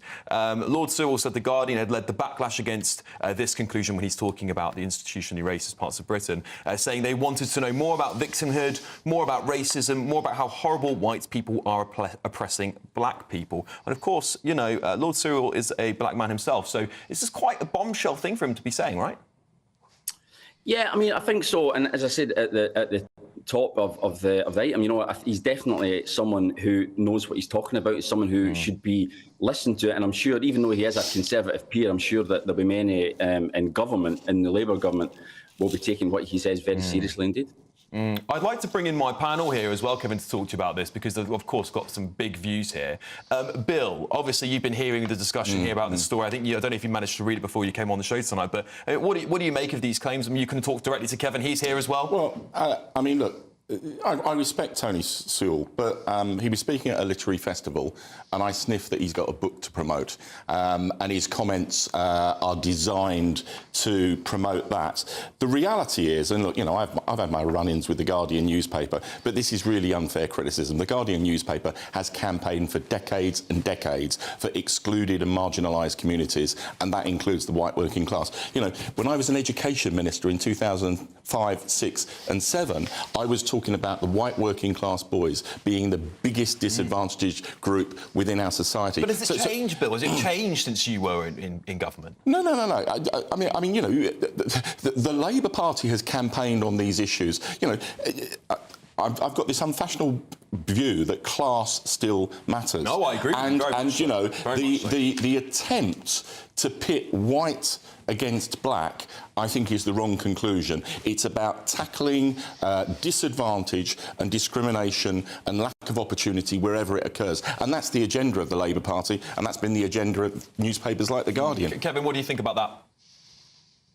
No, I think Bill makes a very good point indeed. And yeah, I mean, Bill, you're right. I do remember, you know, when you were an education minister, and again, you were making these points. You know, these are the communities, the white working class communities are the communities that the Labour Party was set up to represent and should still be representing. Now, we can have a discussion about whether or not Labour maybe lost its way a little bit, and the white working class felt that they weren't being listened to. And that's why eventually Labour were kicked out of power, and I found it very difficult, obviously, to get back into power. But there's no doubt about it. And I think, as I was saying earlier, I think this is something now that at the top of number 10, they are very much aware of, not least, as I say, because they are very much aware of the threat that comes from reform. Interesting stuff. Adam, I'd like to bring Adam Brooks into the conversation here. Yeah, let's not downplay the fact that The Guardian over the last 10 years has shown its snobbery against the working class. They are the paper for the liberal elite, not the working class. And let's remember, on the day of the riots, I believe, and from the footage I've seen and the reports I've read, a lot of the people that were rioting on that day would have rioted for many reasons, not just half of them didn't know why they was rioting. It was a day out to push back against the establishment, the government, and the police. You know, there was drunks, there was thugs. This wasn't a far-right riot, and it certainly wasn't Farage riots. So I don't know if you can blame The Guardian, but yes, they have contributed over the last 10 years, in my opinion, to put down the working class and create a divide. Yeah, what do you make of that, Kevin? Do you agree with Adam on those comments?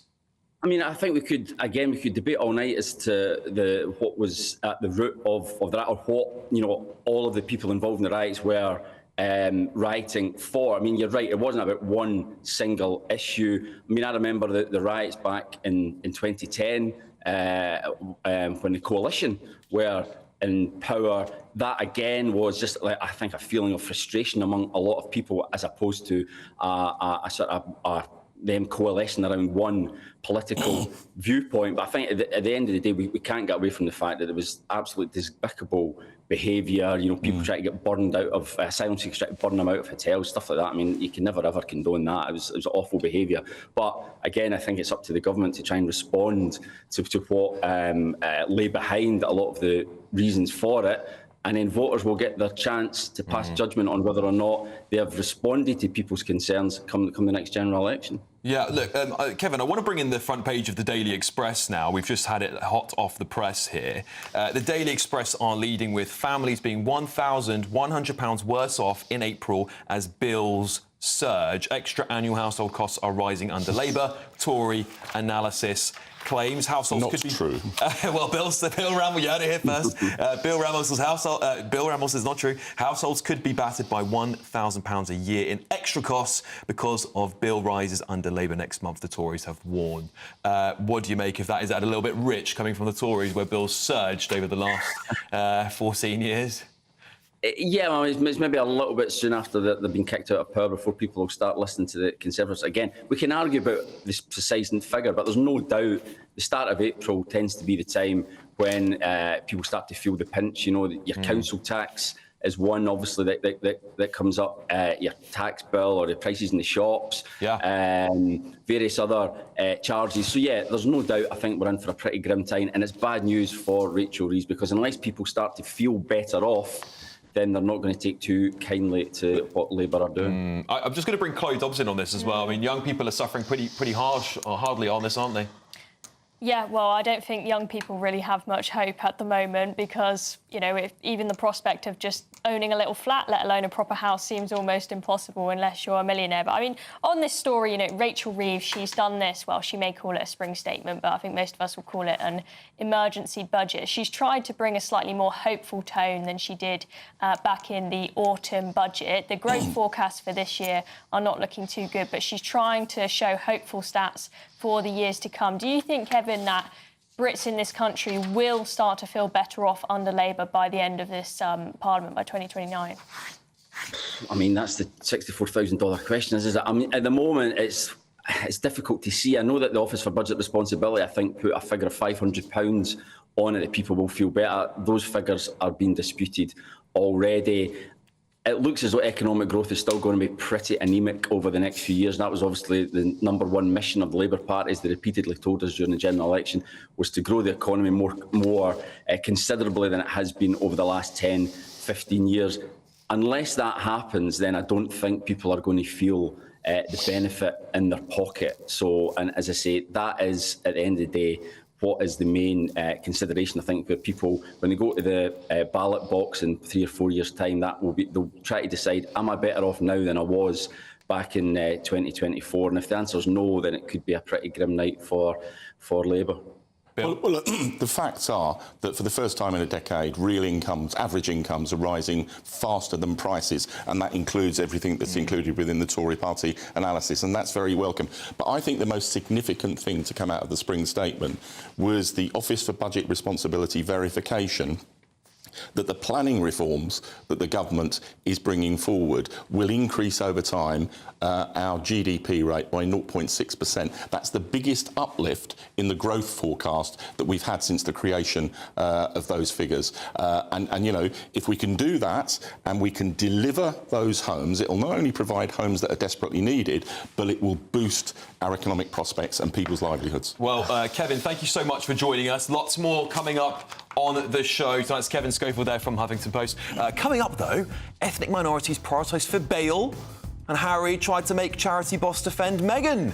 Well, we'll continue diving into those very hot front pages. So stay tuned. This is Ben Leo Tonight, only with me, Alex Armstrong, on GB News. It's Patrick Christie's Tonight, and here we do things differently. It's explaining the absolute madness of this, doesn't it? It's explosive. I mean, this is very good. It's lively. 850. Your government sat there, Sean, and it did nothing. It's controversial. And the Middle East has been in turmoil since before I was born. It's everything you need to kickstart your evening. Everyone's had their Weetabix tonight. I love to see it. That's Patrick Christie's Tonight, weeknights from 9 p.m. Only on GB News, the People's Channel, Britain's news channel. Martin Daubney, weekdays from 3 p.m. I do think that there is extremities in how this has been approached with, you know, you can't eat kebabs anymore. The Climate Change Committee isn't talking about banning meat. It's talking about reducing meat, perhaps having some incentives for plant-based diets. It's talking about doing small changes, not phasing out everything, doing small changes to move to a net zero future, a more sustainable future. How can me not having a large dollar combat, I don't know, China opening one coal-fired power station a week? Come on, this is pointless. Well, there is other things that have been advised beyond just, reducing our meat consumption. There's things around the tax around flying and aviation, producing less fossil fuel imports and switching to more renewable power, upgrading the grid. There's a lot of other advisories collectively that moves us towards a net zero future. There is a few, of course, we can go down the route of, they can't eat the kebab anymore, but there's far more other things at play than just the kebab meat. Meanwhile, Donald Trump, that man again, is just laughing at all this. Drill, baby, drill. You're not telling me that his cabinet are going to chow down on some quinoa. This is a red meat country leading the way, and if we had half a brain about us, we'd be drilling ourselves. I come from an energy industry background. I work for a data intelligence company, Mapstand, as well. And what we are seeing is that what's happening in America is actually quite short-term thinking. It's not long-term thinking. Whereas in places in China, you're seeing a lot of innovation and green innovation because there is a huge economic opportunity. Yeah, because they're selling it all to the West and polluting their atmosphere. We're offshoring our carbon footprint, and they're selling the solar panels back to us because we're the mugs. We're also able to be the producers and also change our own energy so that we can also compete. GB News, the People's Channel. Hi, I'm Michelle Dewberry, and my show is your opportunity to cut through all the noise and dive in headfirst to some robust debates. Ideas clash. Situation, isn't it? Because the failure is... You're deliberately avoiding my point. Nothing's held back. And if you think this is the end of it, wait for more. And we do not shy away from the difficult stuff. Sometimes I want to shake people and say, if only you understood. So join me on Jubes and Kerr weeknights at 6 p.m, only on GB News, Britain's news channel.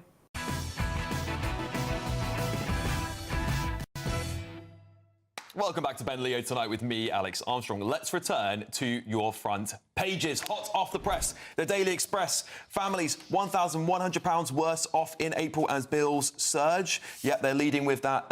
The Tories have warned that households will be battered by £1,000 a year in extra cost because of bill rises under Labour. The Telegraph. They are leading with another bombshell of a story. Ethnic minorities prioritised for bail. So I'm just reading this as it lands, by the way. So fresh two-tier justice route as courts consider historical trauma when freeing suspects. We're definitely going to talk about that today. Then we've got the Eye. Starmer warns Trump don't start a trade war as UK set to face tariffs. UK saying there's no options off the table, and there's been a very productive phone call with Donald Trump apparently as well between Keir Starmer and the President of the United States. The Metro. They are leading with the Harry charity cover-up. Whistleblower speaks out as storm grows. Yes, that's Dr. Chanduka on TV yesterday. She criticised Prince Harry there in that picture. The Daily Mail. They are also, this is the second day of them doing the Harry stories. It's obviously they want to roll this one in. Harry tried to make charity boss defend Meghan. Centre Barley chairman blasts Sussex's over polo match fiasco. And Claire Duffin writes here, Prince Harry tried to make the boss of his charity defend Meghan publicly after embarrassing polo match spat. It was claimed yesterday. And finally, The Guardian, Trump launches very angry outburst at Putin over Ukraine. Things you didn't expect to read in The Guardian, eh? US president threatens tariffs against Russia and bombing of Iran. We will also dig into that one. They've also got that Harry story there, which Harry's charity chair hits back with claim Prince was bullying at scale. OK, why don't we start off then with the Daily Mail. This is, of course, a follow-up from that bombshell story yesterday there with the interview with Dr. Chanduka. Harry tried to make charity boss defend Meghan as the Daily Mail are leading there. Centre Barley chairman blasts Sussex's over this polo match fiasco. Adam, what do you make of all this? I'm not a fan of Harry or Meghan. I don't have a lot of interest in them, to be honest. But I can't bear to read about them, if I'm honest, Alex. I know, they bore me. They bore me as well, quite frankly. Unfortunately, it's news, so we have to talk about it. Yeah, I think there's better news, but... I agree with you. I find the whole thing extremely boring, and I think I wish they would disappear. I think they're massive hypocrites, if I'm honest. Yeah. Massive hypocrites. Chloe, your thoughts? Well, I mean, I hate to break it to you, Adam, but I think this will be in the news for more than 2 days. You said it was on yesterday, it's on again today. I think that we're going to see more and more details emerging day after day after day, and it's not looking good. I mean, I think the reputation of Harry and Meghan is pretty poor enough as it is, but I think things could get pretty bad here, especially if there's some sort of investigation into him or something. We'll see what happens. Yeah, Bill, what do you make of all of this with Harry and Meghan? I really don't know. I mean, clearly, in this charity, there's an almighty row involving the former chief executive. She's attacking and blaming Harry. He, through sources, is attacking her. None of us know the reality of what happened. Well, so just to give the audience some extra insights on this. So this Daily Mail story that they're leading with today, let me just find the headline here again. Maybe we can splash it up. It is already on there. Sorry, I beg your pardon, everybody. Prince Harry tried to make the boss of his charity defend Meghan publicly after embarrassing polo match spat, it was claimed yesterday. Now, for the audience at home, you may have seen this quite famous clip of them. It's where Harry and Meghan are standing with a trophy, and the chairman of the charity, Dr. Sophie, is sort of ushered around the two of them. It's all a little bit weird, and that's off the back of this story here. So obviously, Dr. Sophie Chanduka is now coming out and saying more about this. But anyway, look, I know this. None of us really love to talk about this stuff. So let's move on. Let's maybe talk a little bit more about the Daily Telegraph story here. Ethnic minorities prioritised for bail. So this is a fresh two-tier justice row as courts consider historical trauma when freeing suspects. OK, I'm just going to read the first paragraph because I can't read it on that screen, but hopefully you can at home. Ethnic minority criminal suspects are being prioritised by judges considering bail under new two-tier guidelines from the Ministry of Justice. Judges and magistrates have been told they should prioritise the cases of ethnic minorities, women and transgender suspects because they might be at risk of disproportionately higher risk of being remanded into custody. Bill? The government has made it very clear that it's not in favour of this kind of two-tier approach. The government is going to legislate this week to overturn the Sentencing Council guidelines around pre-trial. But they're going live in 2 days' time. They're going live in 2 days. Yeah. And there's legislation that's going to go through both houses of Parliament this week to either overturn that guidance from the Sentencing Council or replacement. All options are on the table. Why have they left it so late, Bill? Because it's going to be live. People will be able to point the finger at them and say, listen, you left it to the week it went live. What happened? Yeah, and this started under the last Tory government. Yes, it did, and this surfaced a couple of weeks ago, and we are tackling it. At the root of these issues, however, there is a serious issue. If you look at the statistics, black and ethnic minority people are more likely to be found guilty of crimes than their white counterparts. Now, there are means of tackling that through training, through guidance, but not through treating people differently in front of the law. What's your source on that, Bill? OK. What's your source? Sorry, guys. I promise we'll come back to this. We've got time to as well. But because there's a clip that surfaced online, OK, let's just play it, shall we?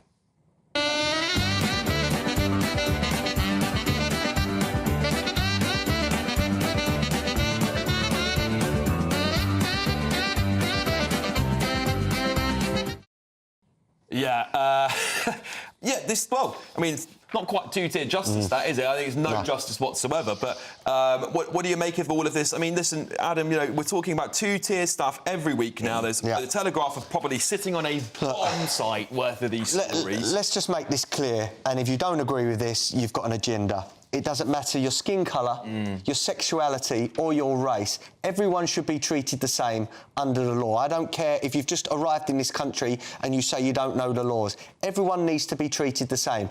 For me, I think we've got a two-tier Prime Minister, two-tier Keir, we've got two-tier policing and we've got a two-tier justice system.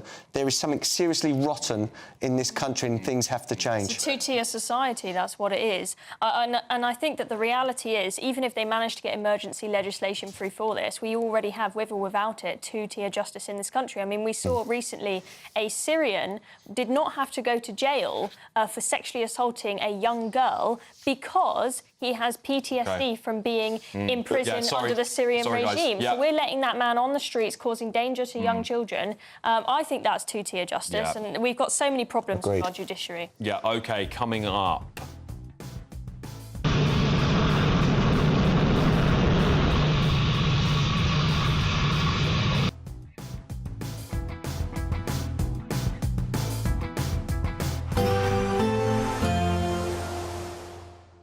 I forecast a perfect holiday in the sun.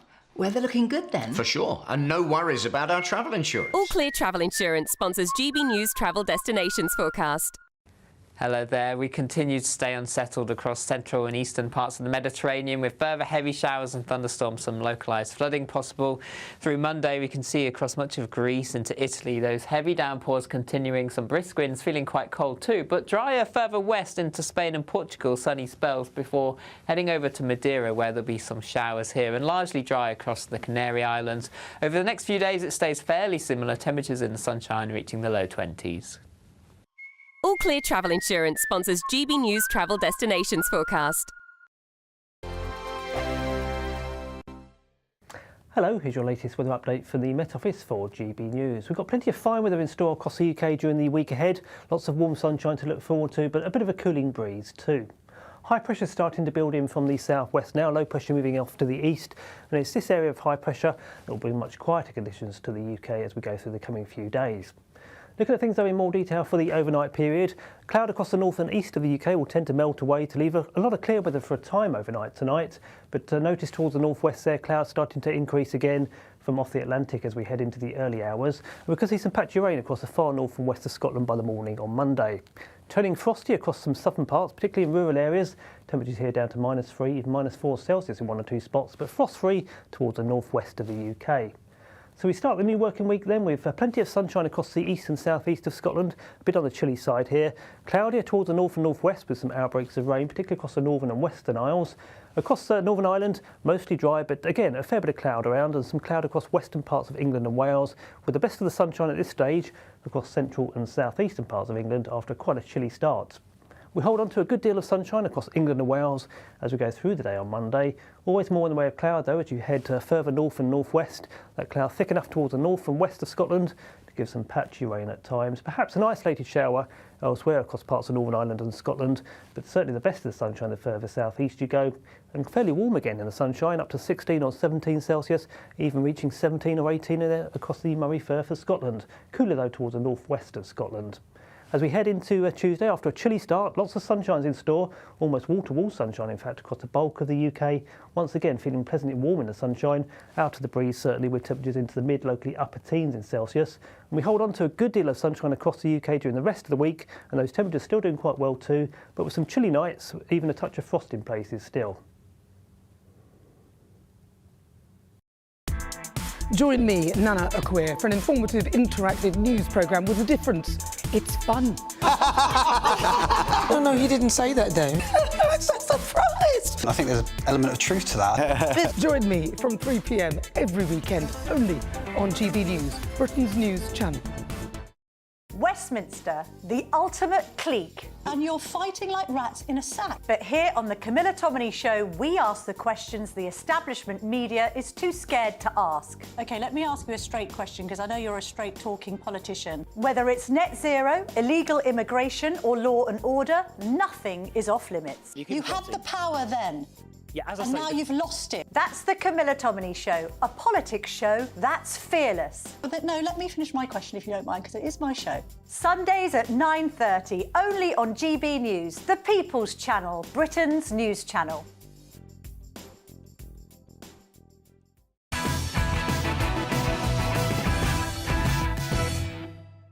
Welcome back to Ben Leo tonight. I'm going to go straight to the front page of The Telegraph again. There's a small little story down the bottom here, which is Palestine activists plot Just Stop Oil-style disruption. A pro-Palestine offshoot group of Just Stop Oil is threatening to bring London to a standstill. The Telegraph can reveal protesters from Youth Demand are plotting to blockade London's roads using a tactic known as swarming.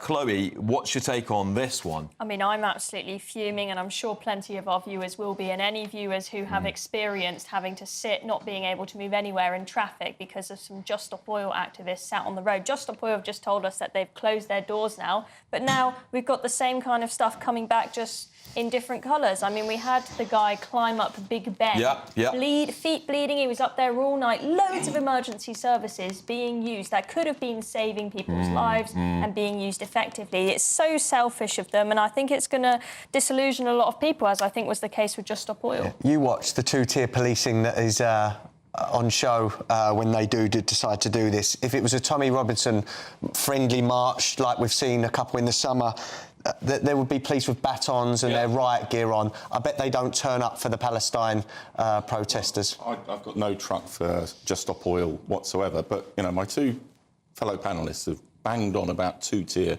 justice, and I passionately believe in equality before the law. But when we talk about two-tier justice, if you're a black person in this country, you're 9 times more likely to be subjected to stop and search. You're 5 times more likely to be subjected to arrest with force. So let's have a... Let me just counter that. Let me just counter that quickly. In London, 60% of knife crime culprits are black, so that's why they are searched more, and that is a fact. That is official figures. OK, right. Well, I showed you a little clip before the break. Let's have a little look at that shocking moment of a rocket launch gone a little bit wrong.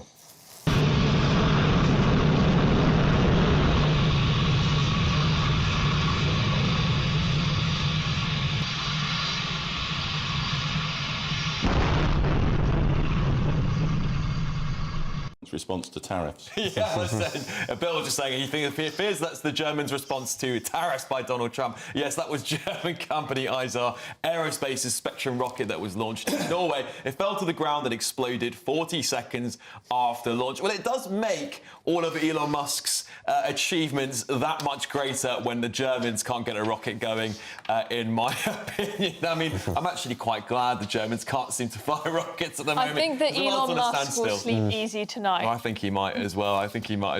Adam, what do you make of it all? It's a bit of fun, really, at least. That's a bit of fun, yeah. Look, you've got to remember a lot of Elon Musk's attempts have failed as well, but he got there in the end. But people underestimate what Elon Musk has achieved. Let's remember he brought those astronauts back the other week as well. He did indeed. I'll tell you what, he'll be gone from the US government within a year. He's bringing disaster to the system. Well, like a bit of a rocket, we've got headliners coming up very soon. Leo Kearse is ready to take over the helm of the show. How you doing, Leo? Yeah, good, thanks. Yeah, it's going to be a good show tonight. We've got Simon Evans and Cressida Wetton on, and we're going to be talking about the sex-attacking asylum seeker who is given a private jet. Can you believe this? We're laying on private jets for asylum seekers now. Turns out there is a magic money tree somewhere if it's paying for that, and the wheels are coming off Harry and Meghan, and we're going to get stuck into that. And the two-tier justice system, that's rumbling on. It's anti-white, it's anti-male. That's the worst kind of bigotry, I'd just like to point out, as a white male. Yeah, well, I have to agree with you, actually, Leo, as a white male myself. But look, less than, 24 hours, 48 hours till two-tier justice becomes a reality in Britain. So I hope you can make light of it a little bit more for us, Leo, because I think a lot of people are extremely concerned about the future of this country. But there we go. That is Headliners coming up, presented tonight by Leo Kearse. Go on, Leo, go on. Give us a quick walkout. Go on. Thank you, everybody. That's all from me tonight. Thank you all so much for my fantastic panel, Adam, Chloe, Bill. After your weather, it's going to be Headliners. Stay with GB News. See you soon.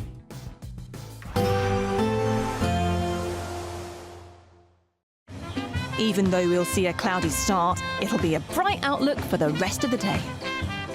Boxed Solar, sponsors of weather on GB News. Hello, here's your latest weather update from the Met Office for GB News. We've got plenty of fine weather in store across the UK during the week ahead. Lots of warm sunshine to look forward to, but a bit of a cooling breeze too. High pressure starting to build in from the southwest now, low pressure moving off to the east, and it's this area of high pressure that will bring much quieter conditions to the UK as we go through the coming few days. Looking at things though in more detail for the overnight period, cloud across the north and east of the UK will tend to melt away to leave a lot of clear weather for a time overnight tonight. But notice towards the northwest there, clouds starting to increase again from off the Atlantic as we head into the early hours. We could see some patchy rain across the far north and west of Scotland by the morning on Monday. Turning frosty across some southern parts, particularly in rural areas. Temperatures here down to -3, even -4 Celsius in 1 or 2 spots, but frost-free towards the northwest of the UK. So we start the new working week then with plenty of sunshine across the east and southeast of Scotland, a bit on the chilly side here. Cloudier towards the north and northwest with some outbreaks of rain, particularly across the northern and western Isles. Across Northern Ireland, mostly dry, but again, a fair bit of cloud around and some cloud across western parts of England and Wales, with the best of the sunshine at this stage across central and southeastern parts of England after quite a chilly start. We hold on to a good deal of sunshine across England and Wales as we go through the day on Monday. Always more in the way of cloud though as you head further north and northwest. That cloud thick enough towards the north and west of Scotland to give some patchy rain at times. Perhaps an isolated shower elsewhere across parts of Northern Ireland and Scotland, but certainly the best of the sunshine the further southeast you go. And fairly warm again in the sunshine, up to 16 or 17 Celsius, even reaching 17 or 18 there across the Moray Firth of Scotland. Cooler though towards the northwest of Scotland. As we head into Tuesday, after a chilly start, lots of sunshines in store, almost wall-to-wall sunshine in fact across the bulk of the UK. Once again feeling pleasantly warm in the sunshine, out of the breeze certainly with temperatures into the mid, locally upper teens in Celsius. And we hold on to a good deal of sunshine across the UK during the rest of the week, and those temperatures still doing quite well too, but with some chilly nights, even a touch of frost in places still. Even though we'll see a cloudy start, it'll be a bright outlook for the rest of the day. Boxed Solar, sponsors of weather on GB News. It's the final week to see how you could spruce up your spring, as we have an incredible £17,777 in tax-free cash to be won. And if that wasn't enough, we'll also give you the latest Mulberry handbag, and not one, but 2 sought-after designer watches. Make sure you don't miss out, as lines close on the 4th of April. For another chance to win the lot, text cash to 63232. One entry costs £2 plus 1 standard network rate message, or text bonus to 63232. 5 entries cost £5 plus 1 standard network rate message. Go to gbnews.com/win. Entries start from just £2. Call 0903 681 3232. Calls cost £2 plus your network access charge. Or post your name and number to GB12 PO Box 8690 Derby DE1 9TT. UK only. Entrants must be 18 or over. Lines close at 6 p.m. on the 4th of April. Please check the closing time if listening or watching on demand. Good luck. This is Britain's Newsroom, where your voice matters. It's just astonishing. With expert analysis and honest opinion, we don't just keep you informed. We bring you unique perspectives you won't see anywhere else. Can't argue with any of that. When the news happens, it happens here. On Britain's Newsroom, weekdays from 9:30 a.m. Only on GB News. Mornings don't have to be tiresome, especially if you have the right company. Wake up to news as it happens, opinion and debate, and of course, a little bit of entertainment too. Because when the kettle's on, we're on. That's Breakfast on GB News, a show worth waking up for. Every morning from 6 a.m. Only on the People's Channel, Britain's news channel. We'll spread the news, you spread the word.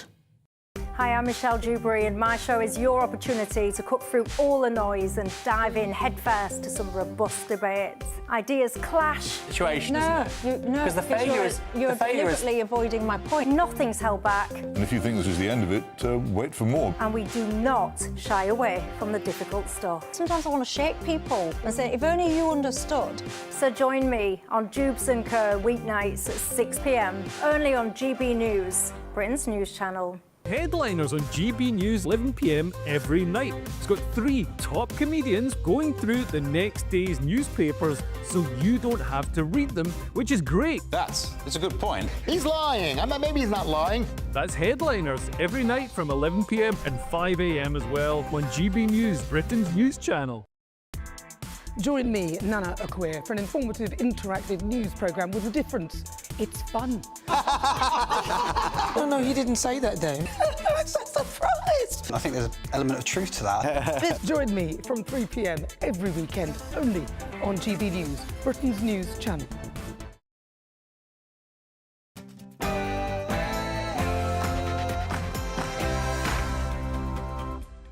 Although it's 11 o'clock, which means it's time for tomorrow's newspapers tonight. Join us over the next hour to find out about an asylum-seeking sex attacker who had a private jet laid on from courtesy of the taxpayer.